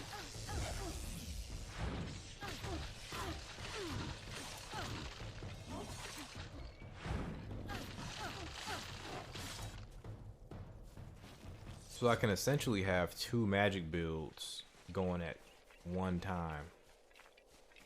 I can do probably one like combat centered with like this dodging and stuff, and one like that's magic centered. I think that's really cool.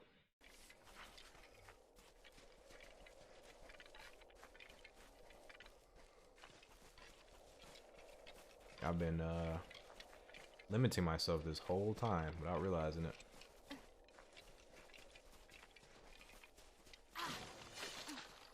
So honestly, this changes quite a bit. I can focus on something else. Oh, sorry, I don't want to fight. Don't want to fight. Not right now, please. Am I going in the right direction? No. What the hell?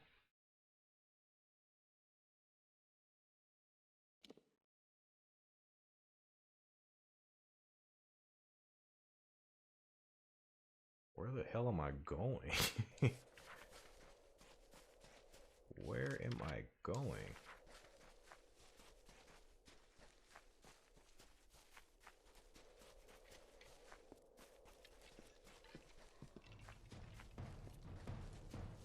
Nope, I'm good. You guys can do whatever the hell you're doing in peace. Somebody's fast. Somebody's on my ass. Okay, they gave up. Whoa. Keep it going. Keep it going. Keep it going. Perfect. I'm glad the bar guests have no motivation for life, pretty much. They gave up really easily. Alright, we can actually go get this one. Let's do it.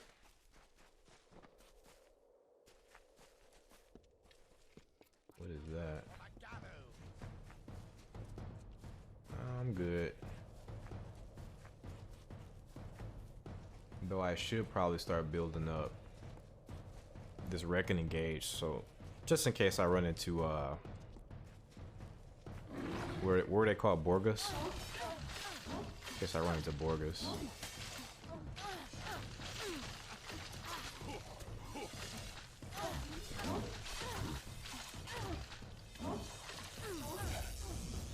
Good night.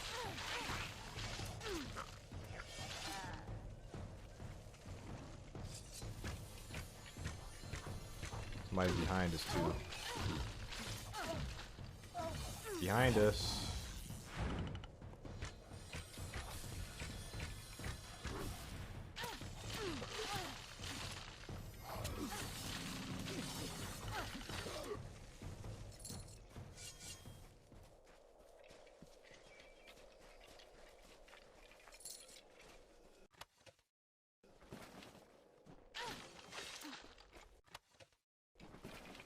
picking up all this stuff.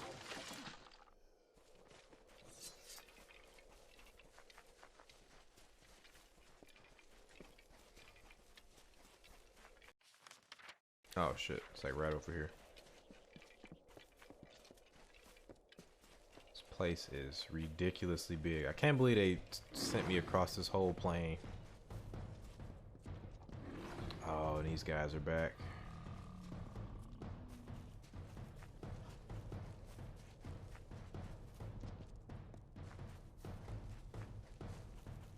They sent me across this whole Karn Flabbit plain. To quote what's the grandpa's name from this is also the wrong way? Come on.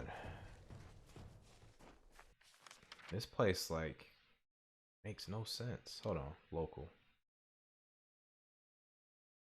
Maybe I do have to go over here to get here. Alright, let's keep going.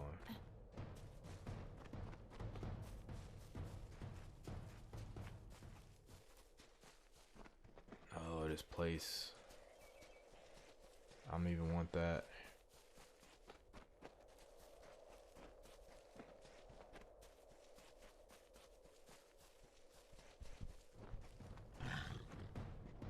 Man, if I fought every one of these enemies, this would be like a 4-hour mission. No thanks. Oh, I forgot the tumblers are really annoying. The way. Come on, am I going the right way? Maybe. Maybe. Possibly. Oh gosh. Come on, get out of here. Get out of here. I'm gonna crash the game if I attract too many enemies. Oh man, come on, let's go, let's go, let's go, let's go, let's go. I need a speed boosting ability. They're still chasing me. That's a demon. That's a wind demon. Fire demon. Obey your thirst. Okay. Almost there. Almost there. This looks really cool right here. This looks really freaking cool. I dig it. Now, sorry for the mouth sounds, by the way. I would like to stop and smell the roses, so to speak. But shoot. Shoot, man, what the hell? Oh, okay. I'm gonna have to fight these guys 'cause I don't know how to get across here.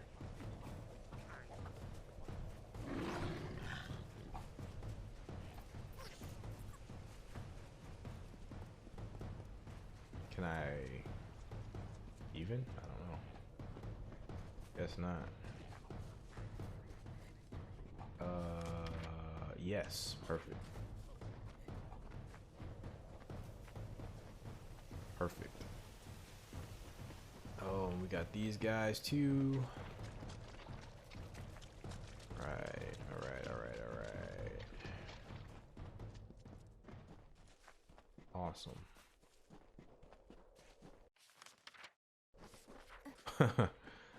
Man, okay.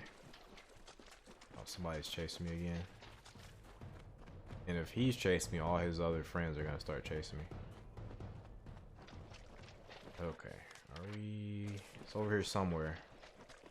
Is it up there? Am I off base again? No, it's over here. Awesome. Okay, cool. Let's go. So you all follow me, fair enough. Thank you. Oh, you kidding me? Where the fuck did the giants come from? Oh, I'm pretty much fucked, aren't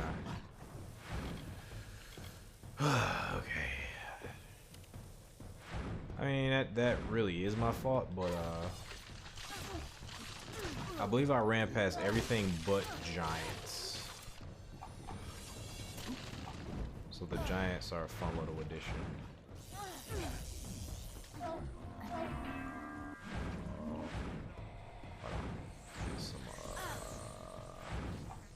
Get some of these going.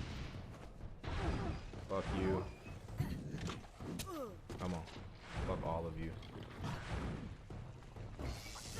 Get out of here. Get out of here, Boggart. You're just wasting my magic.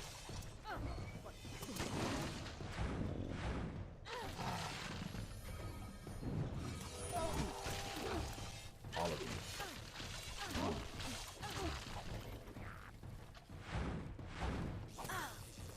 Stupid Boggart. What we got?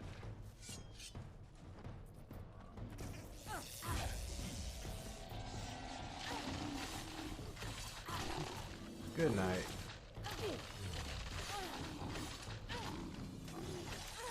Man, the Gorta's killing it. Okay.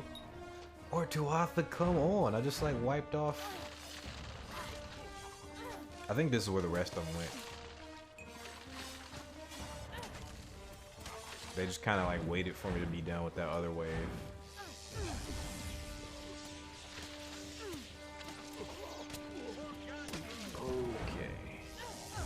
Out of here. Thank you. I feel like I deserve something for all that. 100 enemies with abilities. Okay, fair enough. Okay. That could have went a lot worse. That's some uber powerful Etten over there. Not gonna worry about that. And we got Niskaru, right? As soon as they... No Niskaru. Thank goodness. Thank goodness. Thank goodness. Alright. Man, we only got 8 minutes.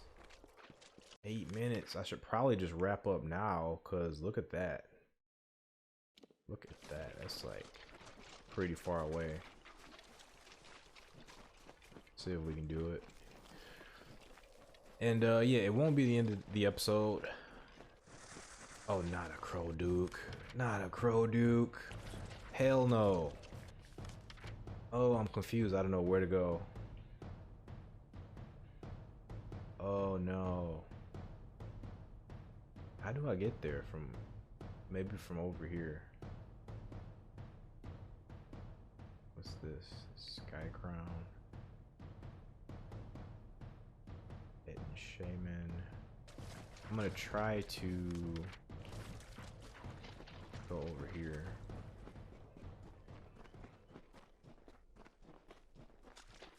Yes, this is more area, looks like. Unless it's a dead end. Which it could very well be. Looks like it is, actually. No, it keeps going. Cool. Search.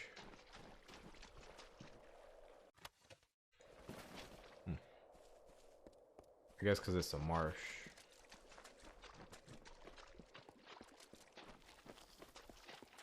Is that a bear?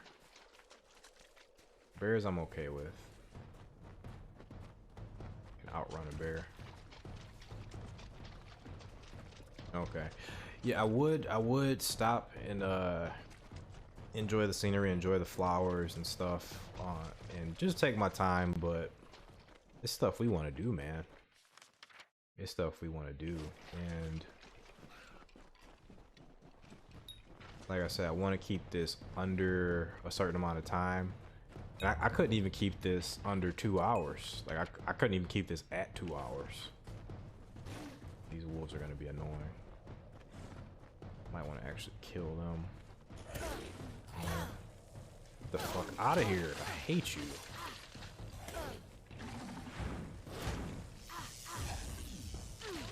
Taking damage for no reason because of these wolves. Let me not be stupid, because they could kill me.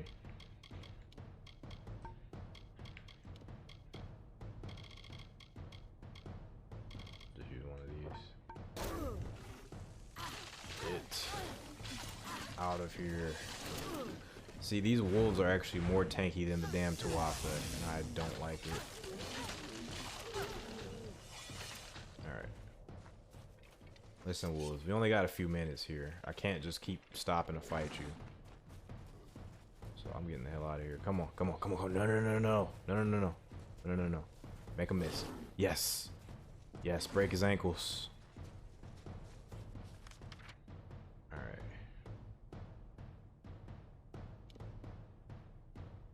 Hold on, there's still 2 more? I didn't know there was still 2 more. Damn. I keep operating from the premise that the first one we activated was the actual first one. But the first one is 1 of 5. So I think we got enough time to at least grab this one, perhaps, maybe. Then again, this is looking kind of complicated.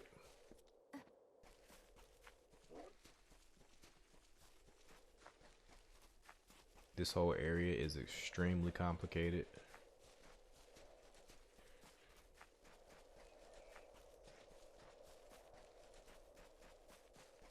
So is it straight ahead or do I gotta dip down? I can't.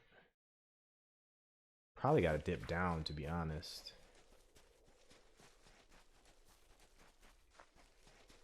Can't tell. I can't tell if that's below or above. Oh man, look at all this shit down here. Boy.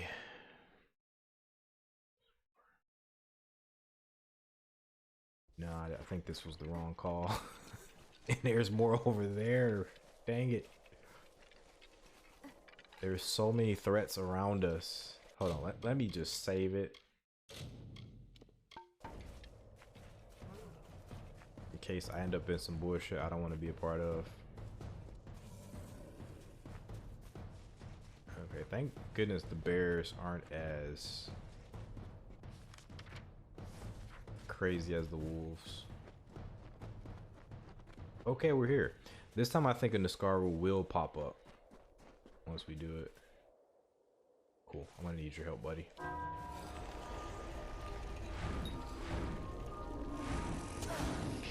Shit, man. Damn.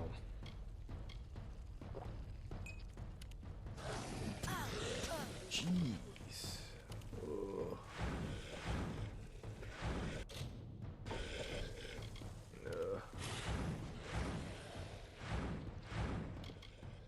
Trying to wait for that to.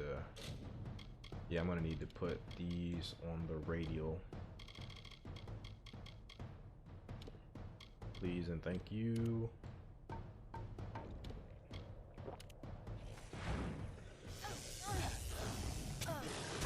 Shit, man. Ugh. Damn. Alright, I need to start spamming this more. You guys are ridiculous. I can never tell if the Gwerch is just not doing its job or if it literally just disappeared. And that's a bit of a problem. Oh, and there's another one.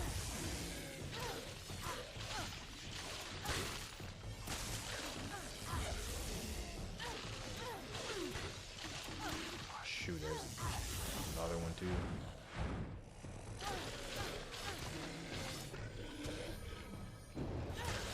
Thanks for the stun lock.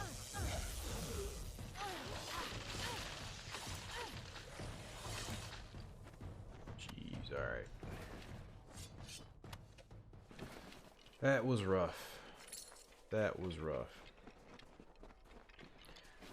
But alright, for now, that's gonna do it for me, guys. I'm gonna try to come back. Hopefully, maybe like right after I'm done with the my little hearing today. Hold on 1 second.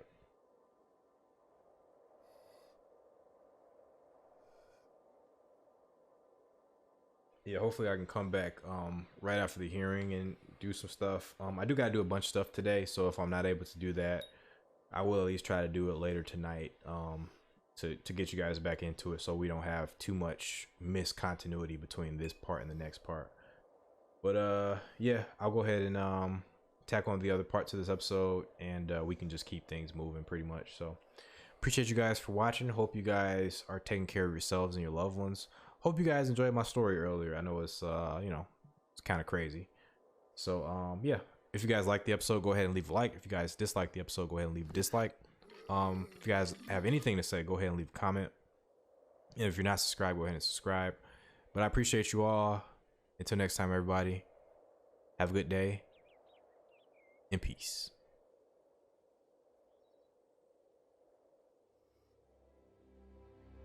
What's going on, everybody, and welcome to the Occult Gaming channel with me, your host, Bellar Wright, and welcome back to Kingdoms of Amalur Re-Reckoning. And we're gonna go ahead and pick right up where we left off. And actually, that intro was totally uncalled for because I'm supposed to actually be following up where I left off. So we got that one, and next we have to get this one over here. But we also have one of the staff jerks. Oh no, we have a reagent over here. We could do the reagent right quick. So guys, about that hearing, it went really quickly. It went about as well as I thought it was gonna go. The only thing is I did miscalculate the whole no contest thing. Because and that was one of the things that I thought, you know, it was kind of a long shot anyway, because in a lot of cases you aren't able to declare no contest anyway. And I suspected that, but this time it's kind of strange. The pleas that I was able to enter for the ticket were not guilty or non-guilty. It was responsible or non-responsible. And I explained to the judge like what I was trying to do, and you know, she was actually on board for it, but she said that they, you know, because of the nature of the citation, there was no way of doing the no contest option. So I just had to basically say I was responsible. I didn't declare it, but she said due to the circumstances, you know, it would be declared. I would be declared responsible. So yeah, that's fine. It's the same thing, because the whole thing was like I was prepared to pay. You're tearing me up, man. I was prepared to pay for these wolves. These wolves are probably the most annoying enemies in here. I'm about to die. I'm about to die trying to summon the Fae. These wolves are so annoying. Get the hell out of here. I'm tired of you. Get out of here. Bye. 187. The number of death. Get out of here. Where's the wolf? Where's the effing wolf? Get out of here. You two, get out of here. Wanna shoot arrows? Let's shoot arrows. Yeah. So everything basically transpired pretty much how I figured it was going to transpire. Because I definitely expected to be paying for the citation. Oh yeah, I got a bunch of stuff.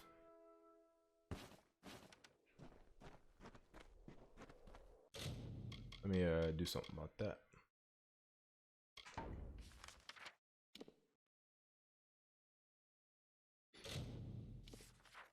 And I went ahead and paid it off.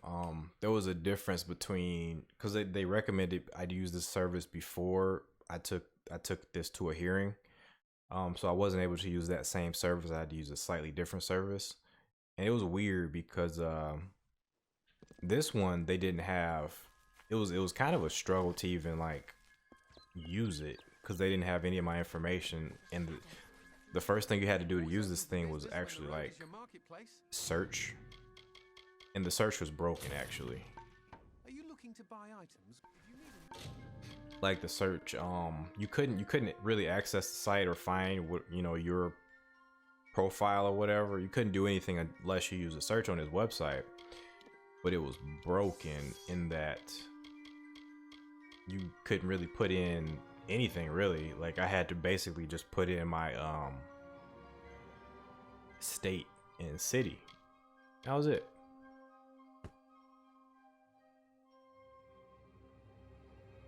What is this? Oh, this is the story one. Gotcha. These hammers are really good. I'm just so peeved that I'm not using those. Alright, I'm using these. Some really good chakrams here.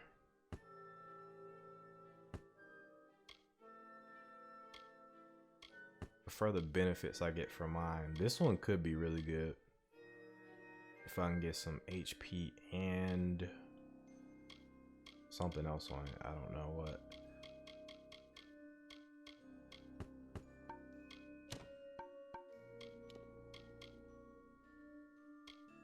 I got so much stuff. Okay, this is the one I was thinking about keeping. You know what? I do have 2 of these. I can probably... Oh, this is might, though. If there's one thing this character won't be doing, it's gonna be might, unfortunately. So I'm gonna get rid of both of those items. I think I got that, and I got another similar such item. This is okay, too. You know what? We'll just sell everything, and then if we... This is the only thing I'll keep right here. No, actually, this is the only thing I'll keep. We'll sell these things. And if we want them, we'll just come back and get them. This hex weave, though. This hex weave, though.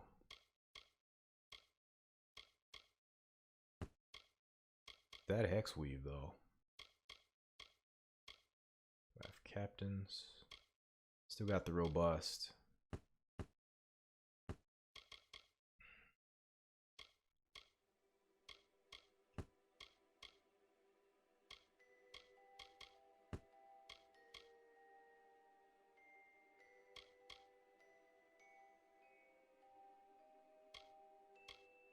$64 is a lot, but this is also pretty good.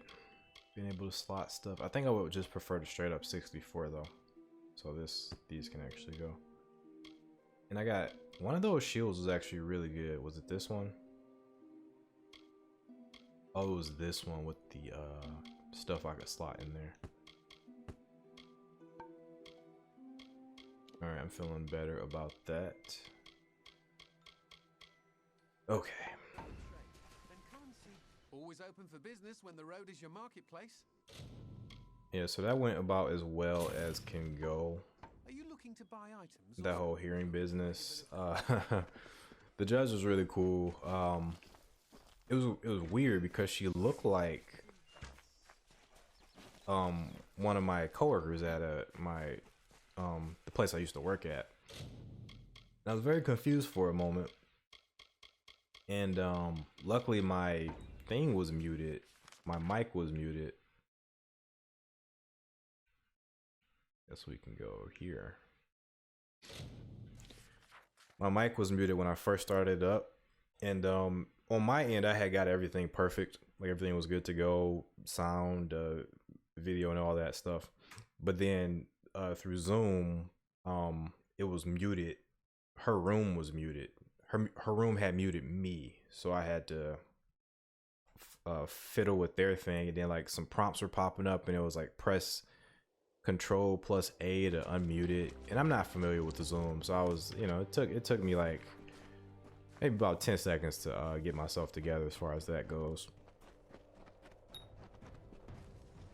Oh man, who's chasing? Is it a wolf? It is a wolf. I hate wolves. Go away. Now here are some bandits. How do I get here without running into just about everything?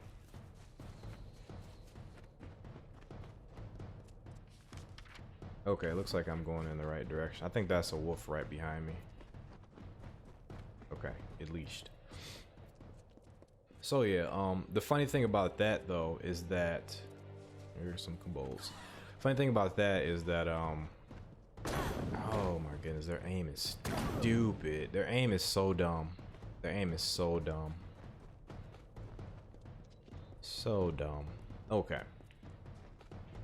I'm trying to get to this point, but the game has various points of interest to distract me. Okay, we are here, probably up here, maybe. Yep, there it is. All right. Yeah, in this room, it was prompting me to press actually Alt and A to mute. I had pressed Control and A, and that didn't work. And I was like, "What Alt and A?" And I pressed that, and unmuted it. But the whole time there was a mute button on the screen, so it was a whole big mess. But I was only on there for probably not even 5 minutes, getting everything together. And all in all, the citation cost. Oh man, cost. What is that thing, man? Oh, this game.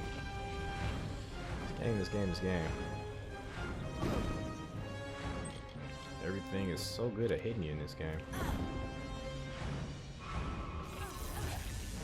Oh, I had. Okay, all right. We gotta do a couple things here. One is this,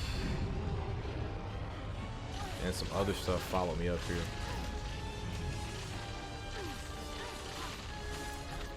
I need you to hit him, lady. I need you to continue to hit him, lady.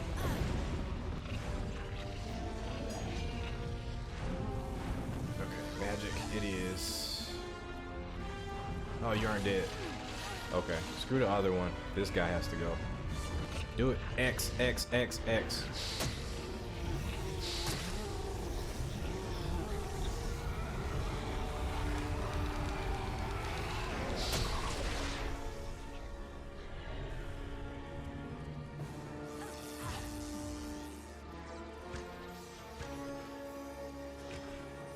I'm gonna have to do something about my arrows to get them stronger.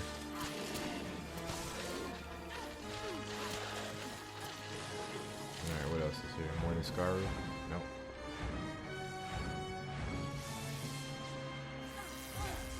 Oh, it's 2 of them. Great.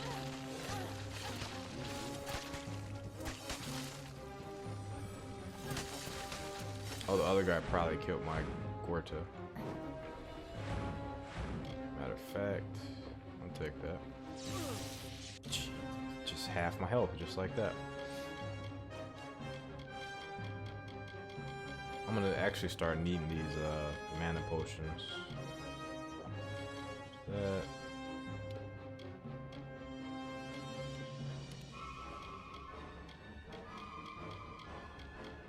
You know what? You guys can eat it. Tired of you. Tired of you. Get out of here.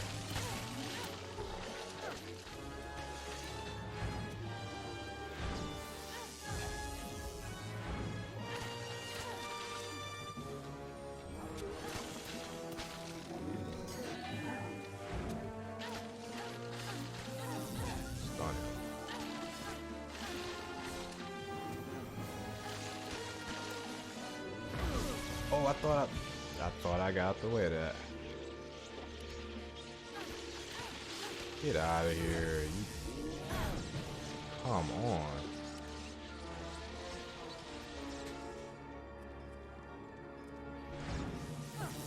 Get out of here. Alright. It's getting a bit rough for your boy here. Getting a little bit rough for your boy here.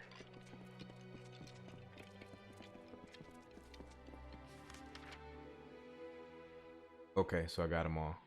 Great. And this was what? The, oh. I thought this was the, reagent, right? Did I do it already? Maybe, maybe not.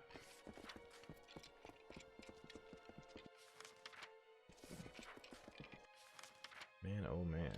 Alright, let's go back.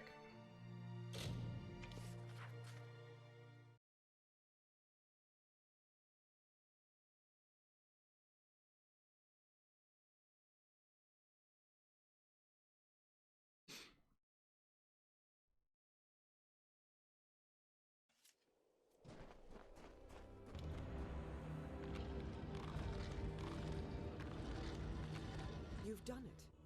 The ancient Irathi sealed this place centuries ago, and it opens to welcome you. Incredible.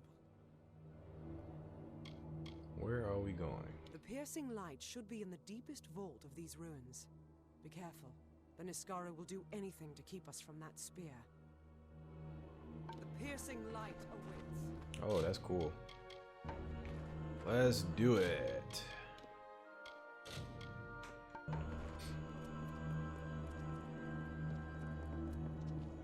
I'm still poisoned, or whatever disease I got.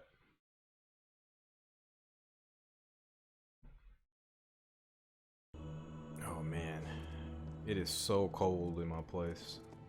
It's ridiculous.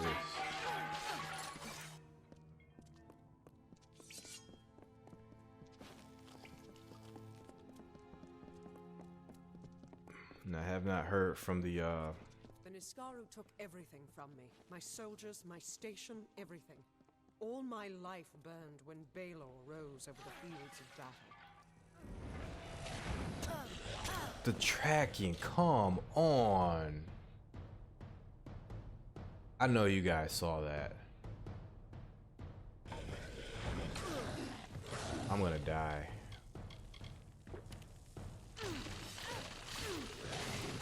Get out of here. What the hell? Stop.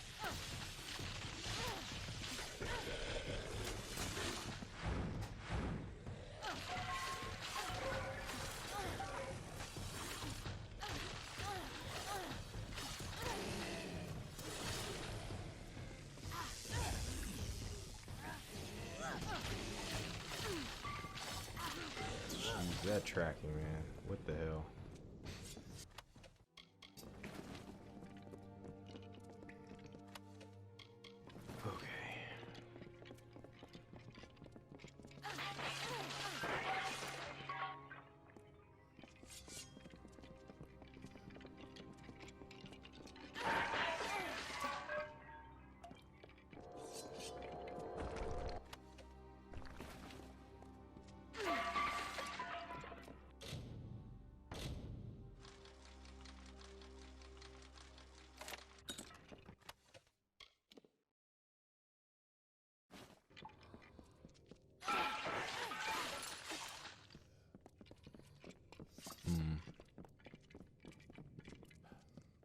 So, you know, I'm having the same problems from before, but now they're amplified. The enemies really are ramping up. So, you know, before a couple episodes ago, I said I was gonna have to figure out what the hell to do to, you know, to survive better. Otherwise, I'm just gonna be taking potions to the face. So I still have that problem, and I really swiftly have to figure out what to do about it. Because these Niskaru are friggin' nasty. They are super friggin' nasty.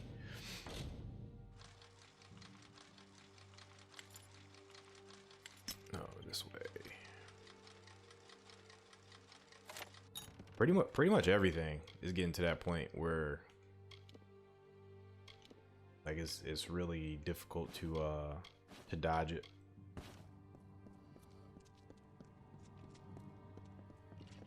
And these guys, just two of these together can actually kill me. I'm not paying attention, or if I mess up too much.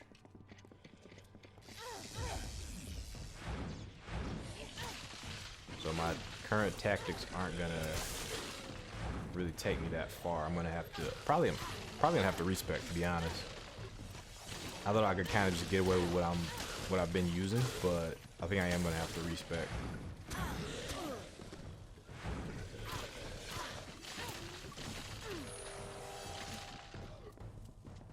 Cool. I'm probably gonna want to Be careful. I have seen too many allies die to lose another. The piercing light awaits. I'm probably gonna want to stick to one path or the other so I can just get more out of it. Because at this point, oh, I used the Prismere like an idiot. That's not bad. 70 health.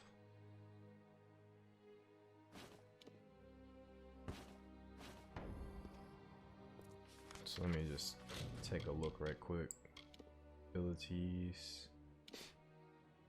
What am I really using from finesse? I've been using the bow to mix results, really. Like, it's just kind of there for me to just pick at enemies. The ice trap has been okay. Really, it's been the shadow flare this whole time. That's what I've been using. But now, however, I don't know. It's not, the shadow flare itself isn't doing much, and it hasn't really updated, or it hasn't really upgraded.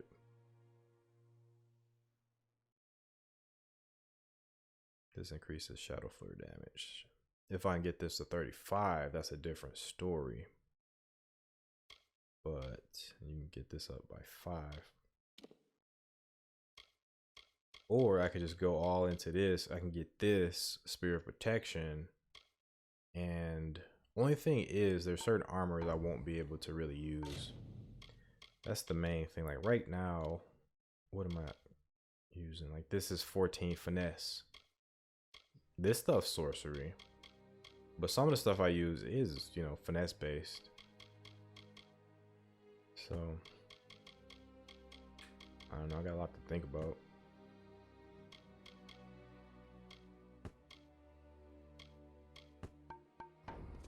Alright, let's go. These Niskaru, they were not always in the war. It wasn't until the witch knight Malwyn started making pacts with them that they fought alongside the Tuatha.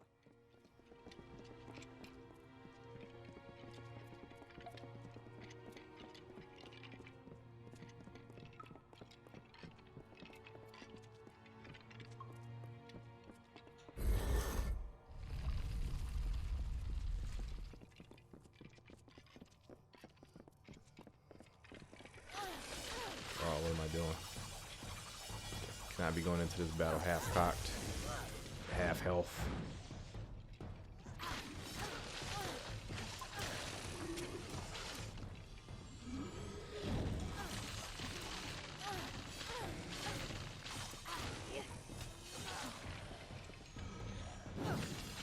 Everybody just kind of standing around.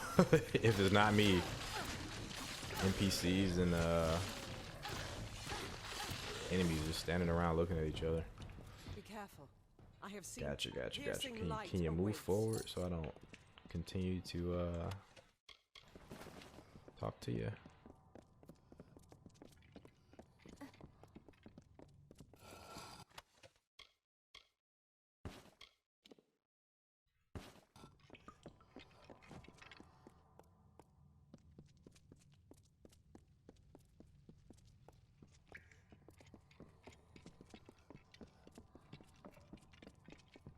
You know, it's been a while since I've cast this bubble. I'm not really sure how it was cast this time because I didn't cast it myself. Maybe I have something on that auto cast it.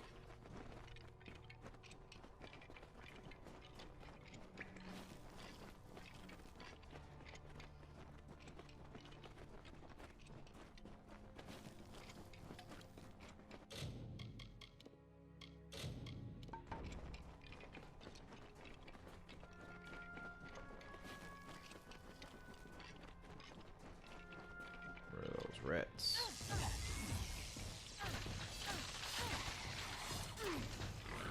Oh, come on.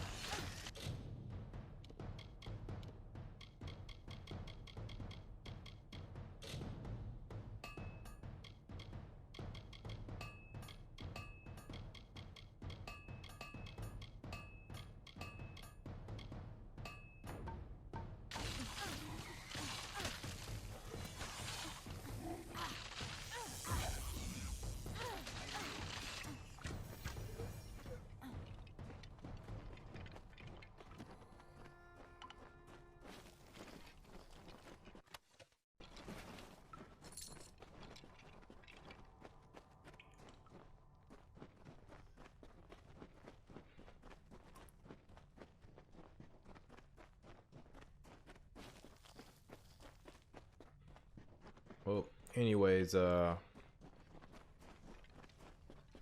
ended up paying 190 for the citation. All things considered, isn't the worst possible thing.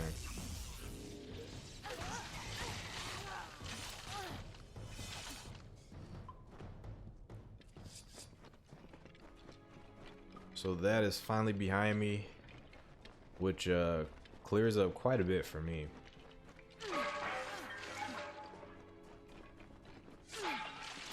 Quite a bit of headache, so definitely glad for that.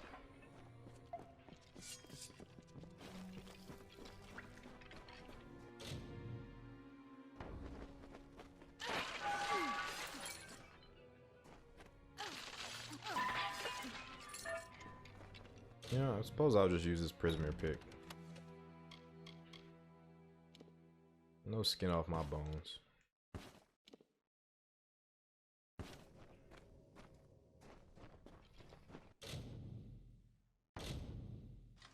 So now everything I do from henceforth has to be manual.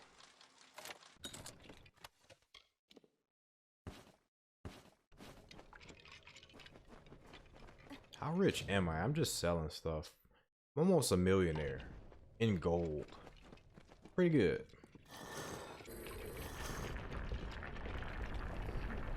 Pretty good. I think a millionaire in gold is much better than just a regular old paper millionaire. Who wants to be one of those so you can be a gold millionaire?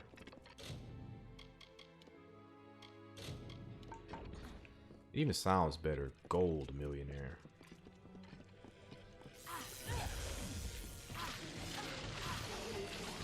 Uh-oh, I get pieced up and I couldn't move. Nope. Nope. Nope. Stop locking on to me, you jerkwad. Just, you know, leave me alone, you know? What is this one doing?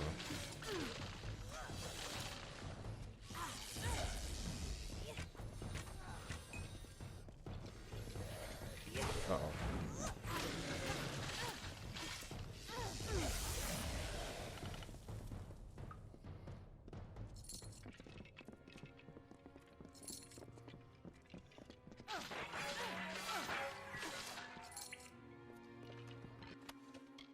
Ravager's Feyblades. 55 mana regen, damage, lightning damage. Only during the daytime though. I don't like these. But during the nighttime I still get 55 mana and mana regen. I'm gonna junk it.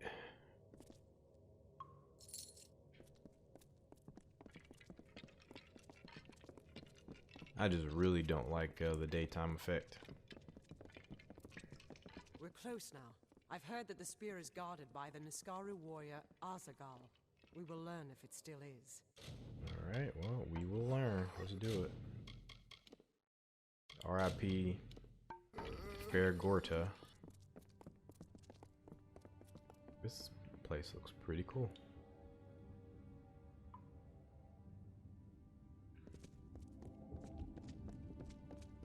You know, I'm gonna... Oh, that thing like halves my magic, that disease I got. The Niskaru was sure to press the attack. You must hold them off. I only just noticed that my magic was reduced. Uh-oh.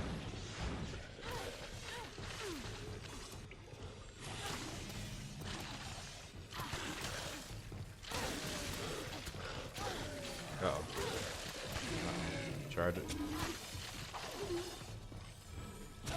Oh, come on. I almost fully charged it, too. Shit.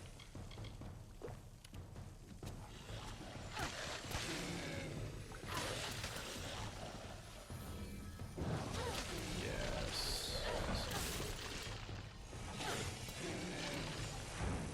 Uh-oh. Friggin' 3 of them. Stop. Damn it.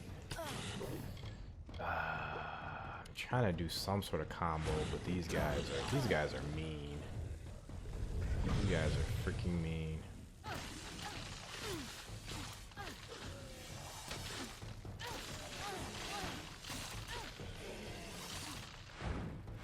You know, I'm trying to do the charge thing to keep them off me, but these guys are mean.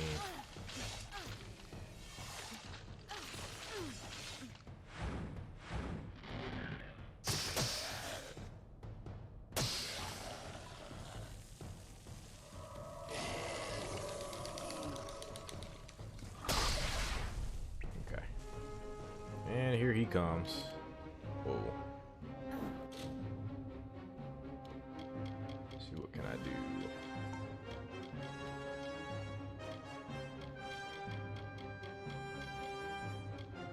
I'm gonna want that. I'm gonna want this. That.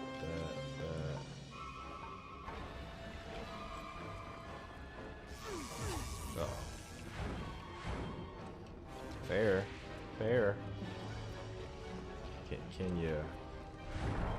Can you fight? There you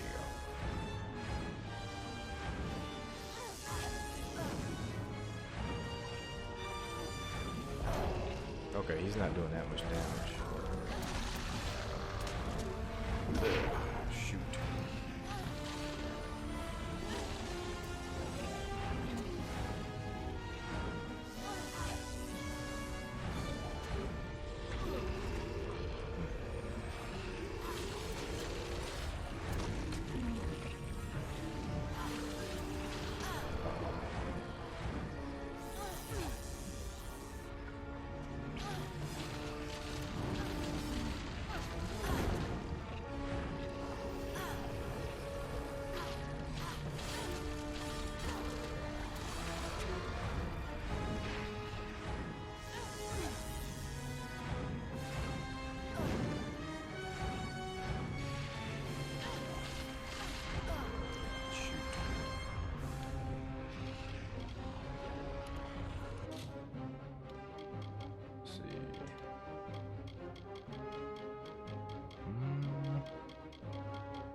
What did I want? I wanted the... Oh, I don't have experience boosters. Never mind. I was looking for experience boosters, which I don't have. I should make some.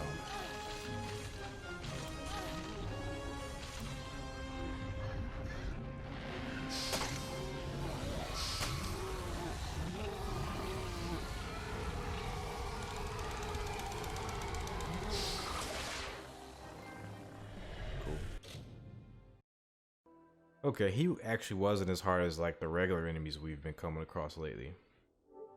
I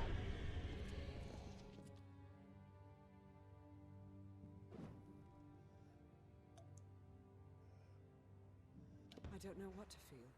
All the years I spent trying to claim this weapon, and I never truly thought I would.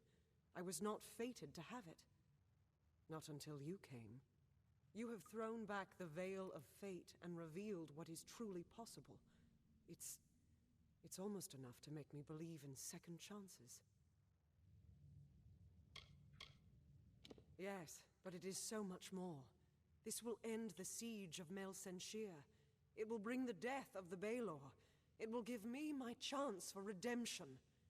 And I never would have laid hands on it, if not for you. Then I should get the spear. Oh man, that's awesome. Kind words, but not true. My day will come when Baelor is dead at my feet, and I would be honored to have you beside me then, too. Meet me at Rathir, the city in the east. Together we will break the siege of Melsenshir and turn the Tuatha tide. That's awesome. Because of my failure, Melsenshir has suffered years of siege. Even if I kill Witch Knight Malwyn and save the city, their pain is still my fault. There's a lot to do. This quest is like branched off into a lot of different story points. I love it. To get to Melsenshir, we need to take a ship from Rathir, and that means convincing Elund Karth, the city's ruler. With the wards down, I think we can get out this way. Okay. He's gonna lead us out of here. So I love this, like, and all of this leads into the final quest. Not the final quest, but it leads into the main quest. So I dig all of that. That's really cool. Figured that'd be might.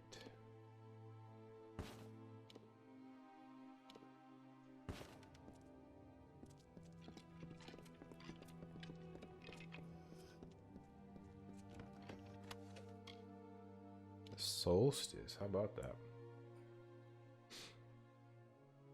That's pretty strong.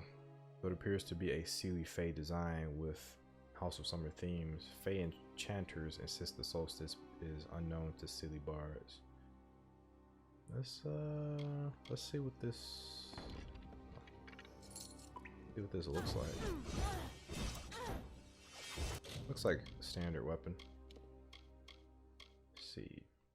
278. And then when I equip the crafters. You know what? That didn't really change. Oh, yes, it did. 348.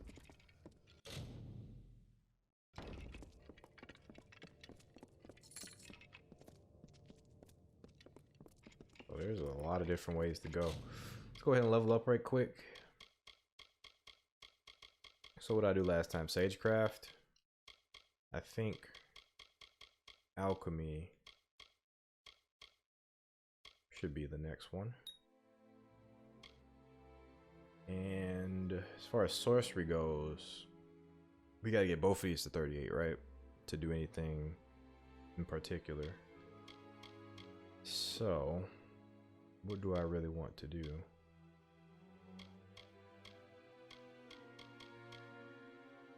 Need to get to 35 for that to do anything spectacular. I guess just focus on these, I guess.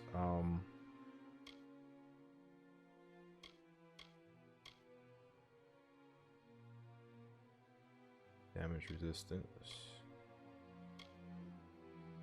That.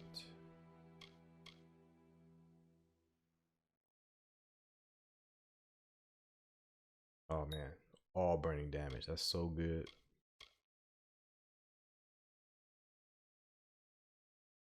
Oh, and this increases the duration of all freezing effects. That's pretty damn good too. But you know what? I want this because I think I need some more attacks for the chakram. So that works for me.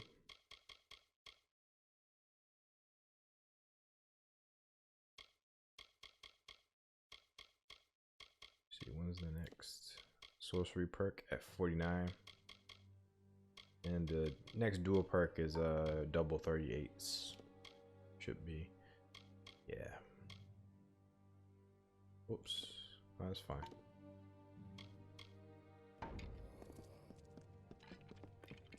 Oh, look at that. That's cool.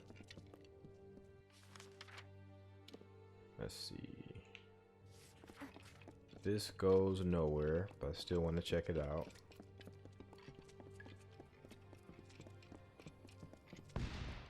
Oh, wow.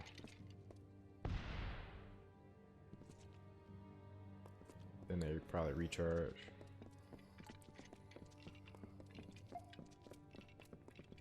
I think that's where I came from.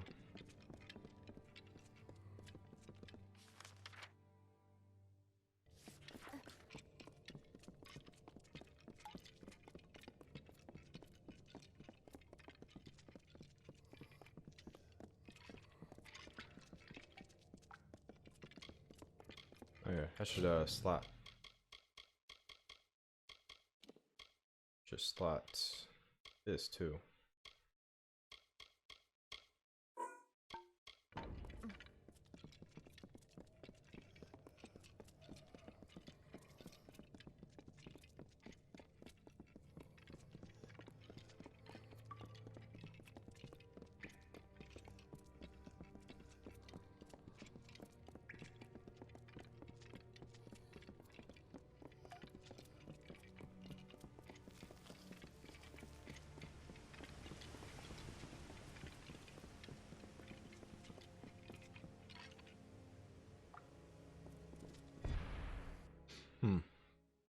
So this has got me to thinking. This has definitely got me to thinking. I definitely should respec. Definitely should respec. And if I do respec,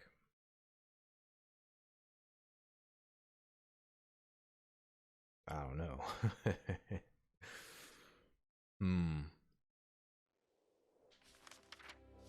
Because I think I want to get.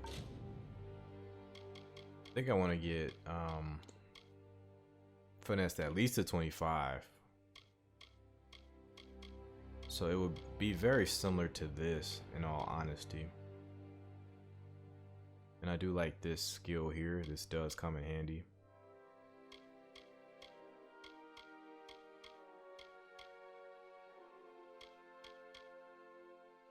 Initially, my plan was to start leveling up daggers and stuff, but I can't mess around. I gotta be way more precise with where I put points at.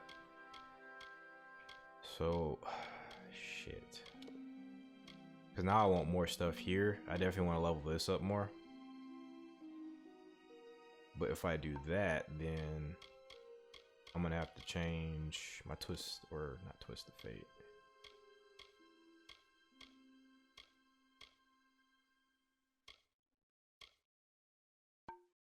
I'm gonna have to change my destiny. Yeah, my destiny. Which I like this. I like this a lot.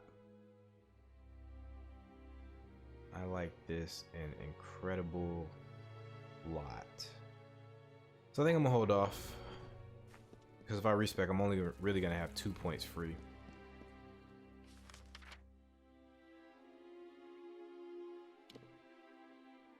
Oh, and that's Rathier. Okay. Well, we're gonna hold off on that because we're gonna want to do the other quest line next. But since we have about 20 minutes left, let us finish this up since we're over here. Let's see, and that is actually not very far away. Let's go to Ymir.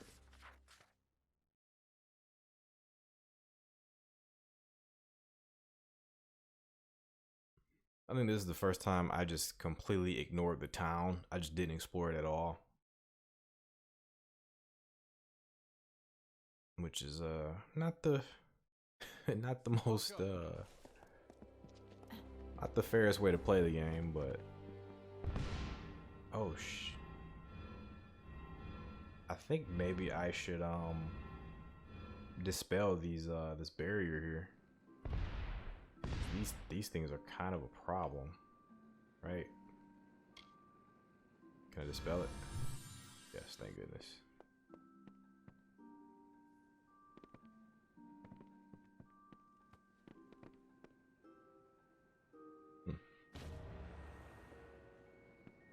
Just that's it. Oh no, is there like a book to tell me what the hell is going on?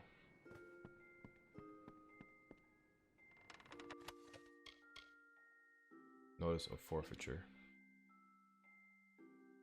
This official document was written by employees of Modus Mining Interests, a known concern.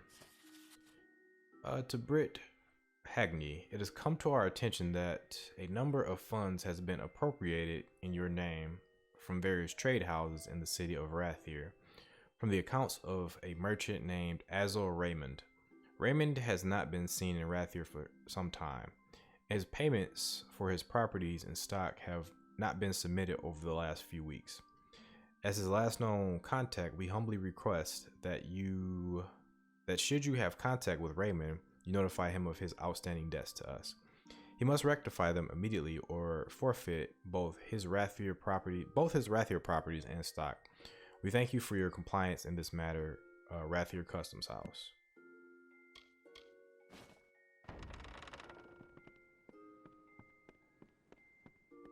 So I imagine this person left to Rathier to actually go take care of his business over there. But foolishly, he left his house wide open, no locks, nothing, and left his most valuable prized staff there.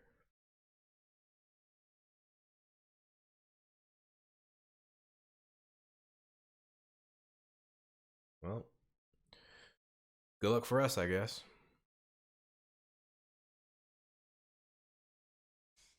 Makes things much easier. And last but not least, we can fast travel to Moraine. We might actually have to go into this dungeon.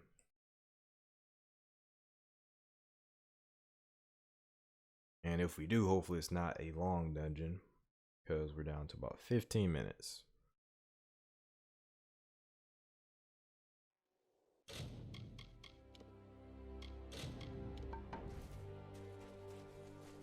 Where's my item count? My item count is a little high. We're gonna do it anyway.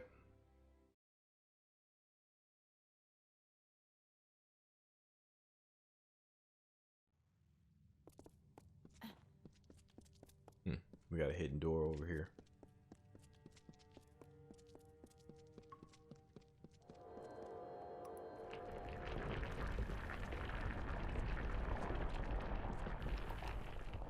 Oh, we got like a lot of stuff to dispel.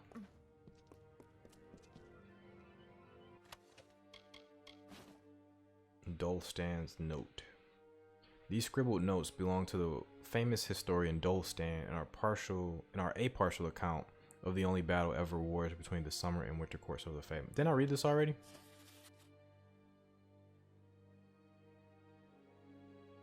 No, I didn't. Godstorm, the musings of Dulstan.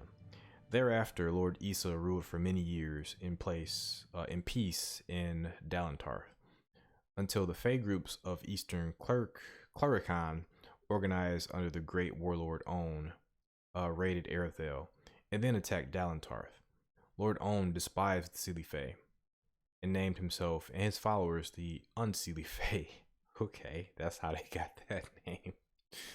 All the magical energies of the Fae were directed to this single desperate undertaking of total war, neglecting the land and its bounty, and laying waste to fields and forests. For the first time, the entire Fae race faced misery and starvation, and thus this was called the Withering War. And the more warlike Fae of the East defeated the weaker, peace-loving Fae of the West, in every encounter until Lord Issa lured the Fae armies of Lord On into the plains.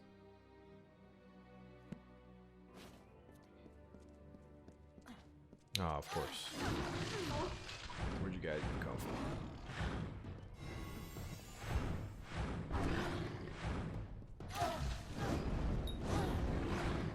Oh, I gotta hold it. Gotcha. That's cool. That's cool. I should probably start using that.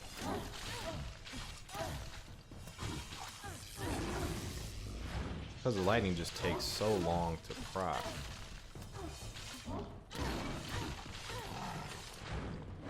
Oh, great.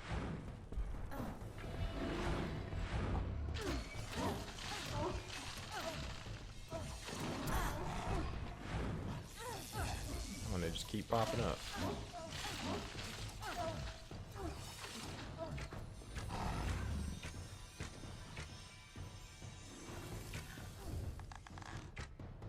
Good night. Bye-bye.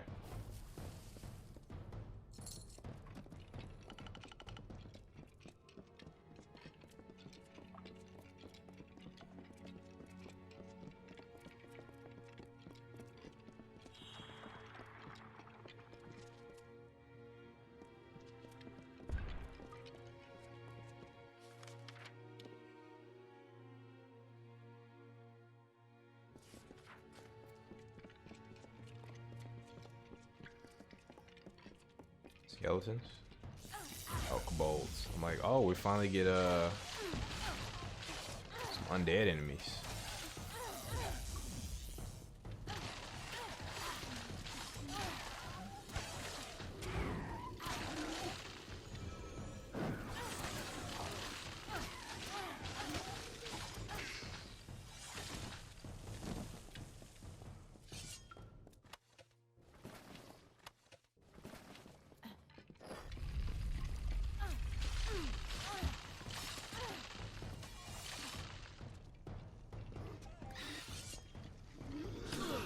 Trying to see what that hit him.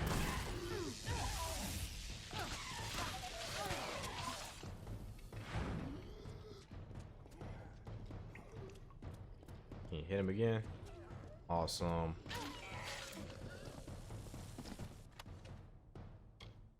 Respect. This religious text taken from a kobold seems somewhat the worse for wear. Vekrith and Aurelia. And so Vekrith, god of scorn, stole into the glade. From behind a tree he beheld Aurelia, goddess of love and beauty in all her splendor. From that day he took ill, pining for her. This foolish phase will fade away, Belen said. All things do. You must conquer this weakness, said Thordan. All is struggle and victory.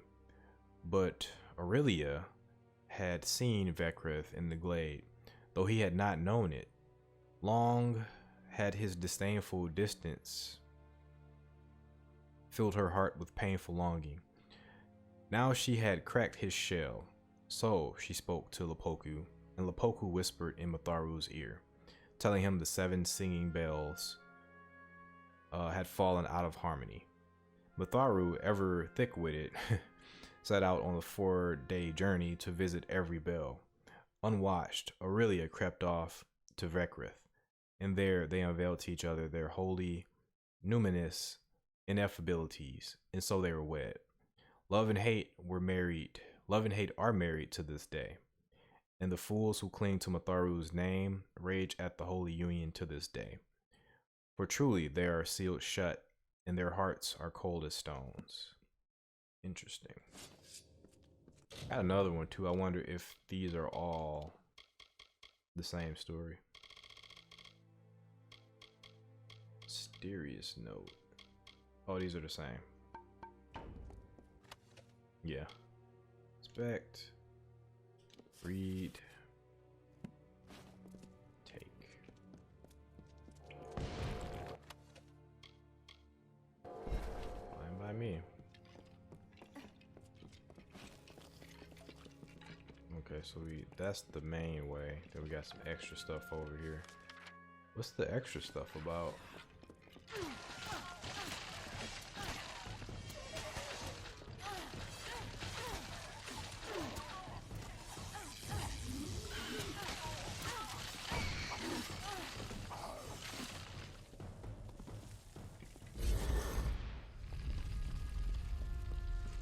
Alright, and this is Dispel Chest.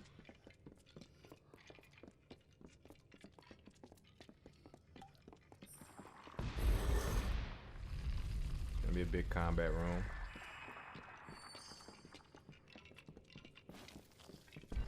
Probably as soon as I dispel the chest. Oh no. As soon as I walk in here.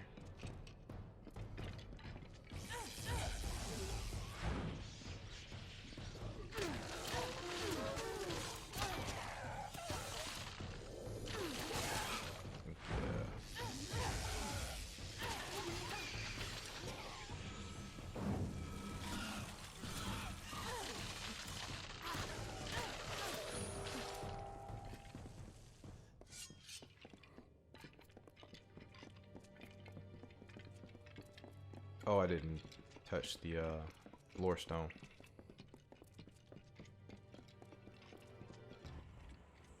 That does not seem so strange. I'm sure there are many people who in their youth had a similar experience, but of course I am leaving something out. I mentioned the unrest in my soul. I know it intimately. When I was young, I was visited by something unlike anything else of this world. It was an ephemeral, ghostly thing. I called it a divine spirit, for I had no better word to describe it. This thing was not fey, but possessed a timelessness like one. It glowed with an aura of magic about it, but I was not afraid, for a serene peace was born on the countenance of this divine spirit.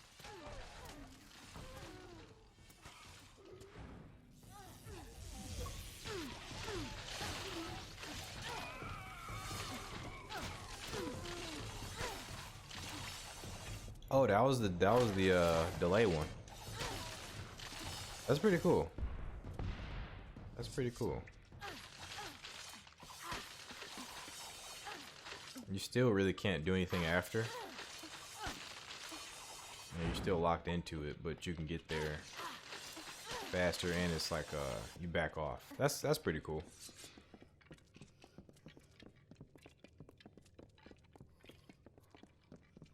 Hello there. Care to join me in my work?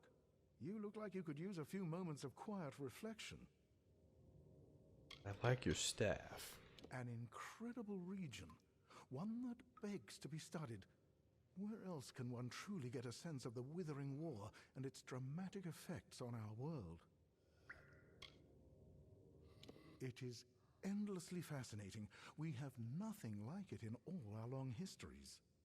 The Fae are singular in their abhorrence of warfare. It's what makes them unique. I am a student of the world, my friend. The world. One cannot learn what he wishes to know from books and recipes. No, he must search the countryside for answers. Look around you. This ruin holds knowledge so deep that no one man will glean it. But that will not keep Arion Raff from trying. Ha! Of course, the Cradle, an incredible setting, so rich in its magical history.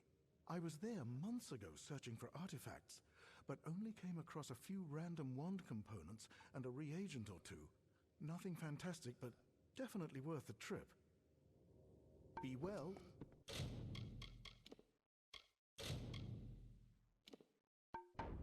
Care to join me in my work? You look like you could use a few moments of this warped old rod? I can't imagine why you'd have any interest in it.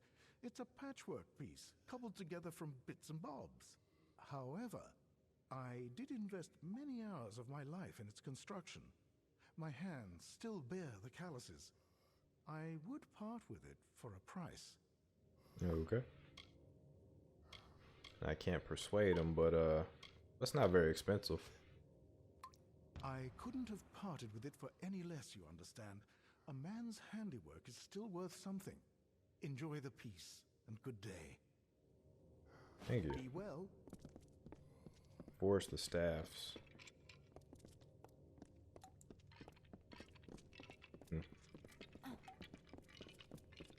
So there's like way more to this dungeon,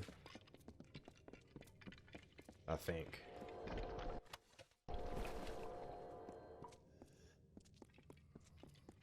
We only got 3 minutes. Well, I guess we'll extend it.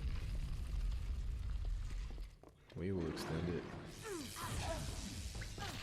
ever so slightly. I don't think this should take too long.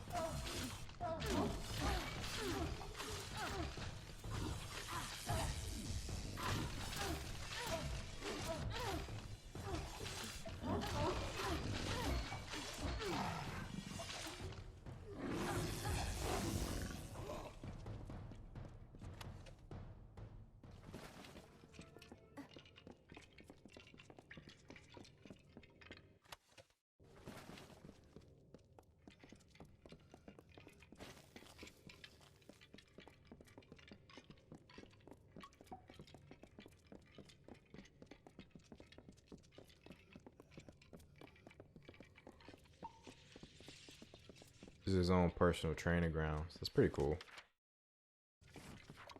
Yeah, probably nothing much in here, but we shall explore. This is a zombie? Oh.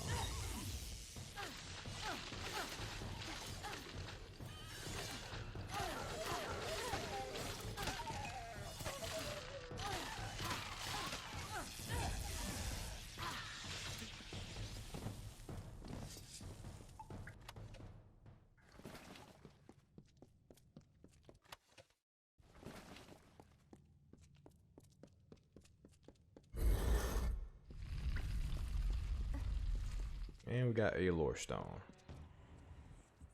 You may think I'm lying, but unfortunately I'm telling the truth as I saw it then anyway. This thing was a fleeting companion, but a companion nonetheless. Do you hear? It's the earthly moans of time. Listless motes of cavern dust, the crumbled ruin beneath our feet. All the ordained path of the blessed. You have found their way, their home, their solace. You're near them. No, I was wrong.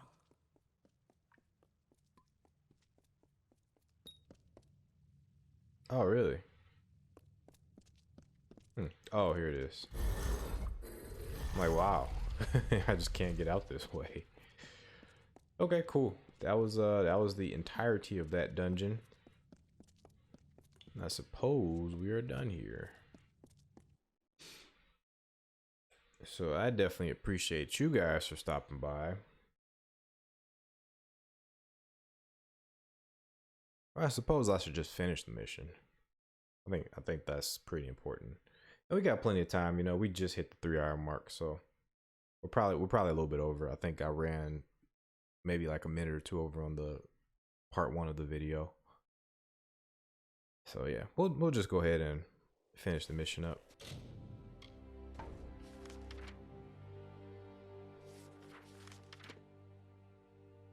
Which is where exactly?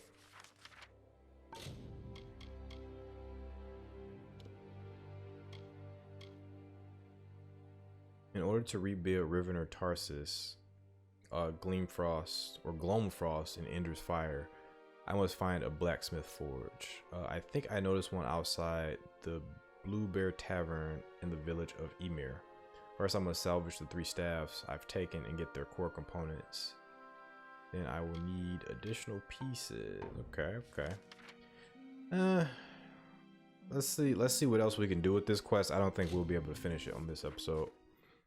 It sounds fairly involved. My blacksmith skill sucks. So this might be something we just have to put on the back burner for a little bit.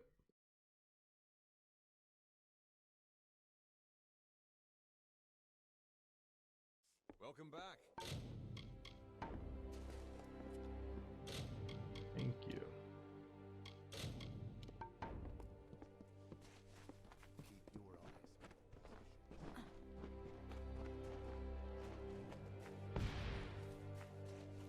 Oh yeah, I gotta dispel this.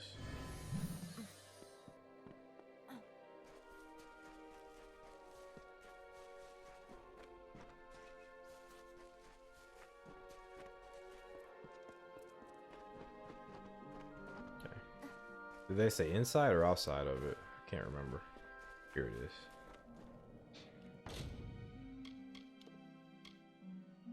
So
okay.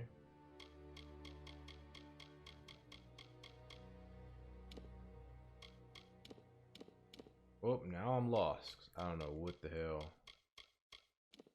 Okay, there we go.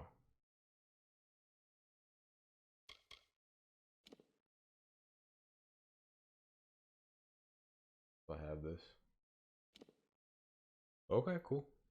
That's Gloamfrost. The best I can do. Sure. Okay, we done it. Cool.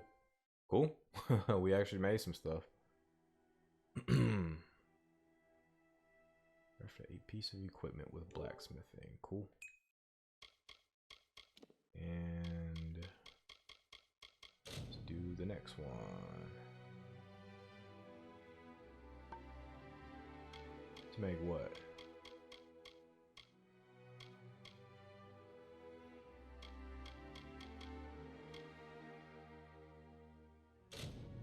Gotcha. Okay.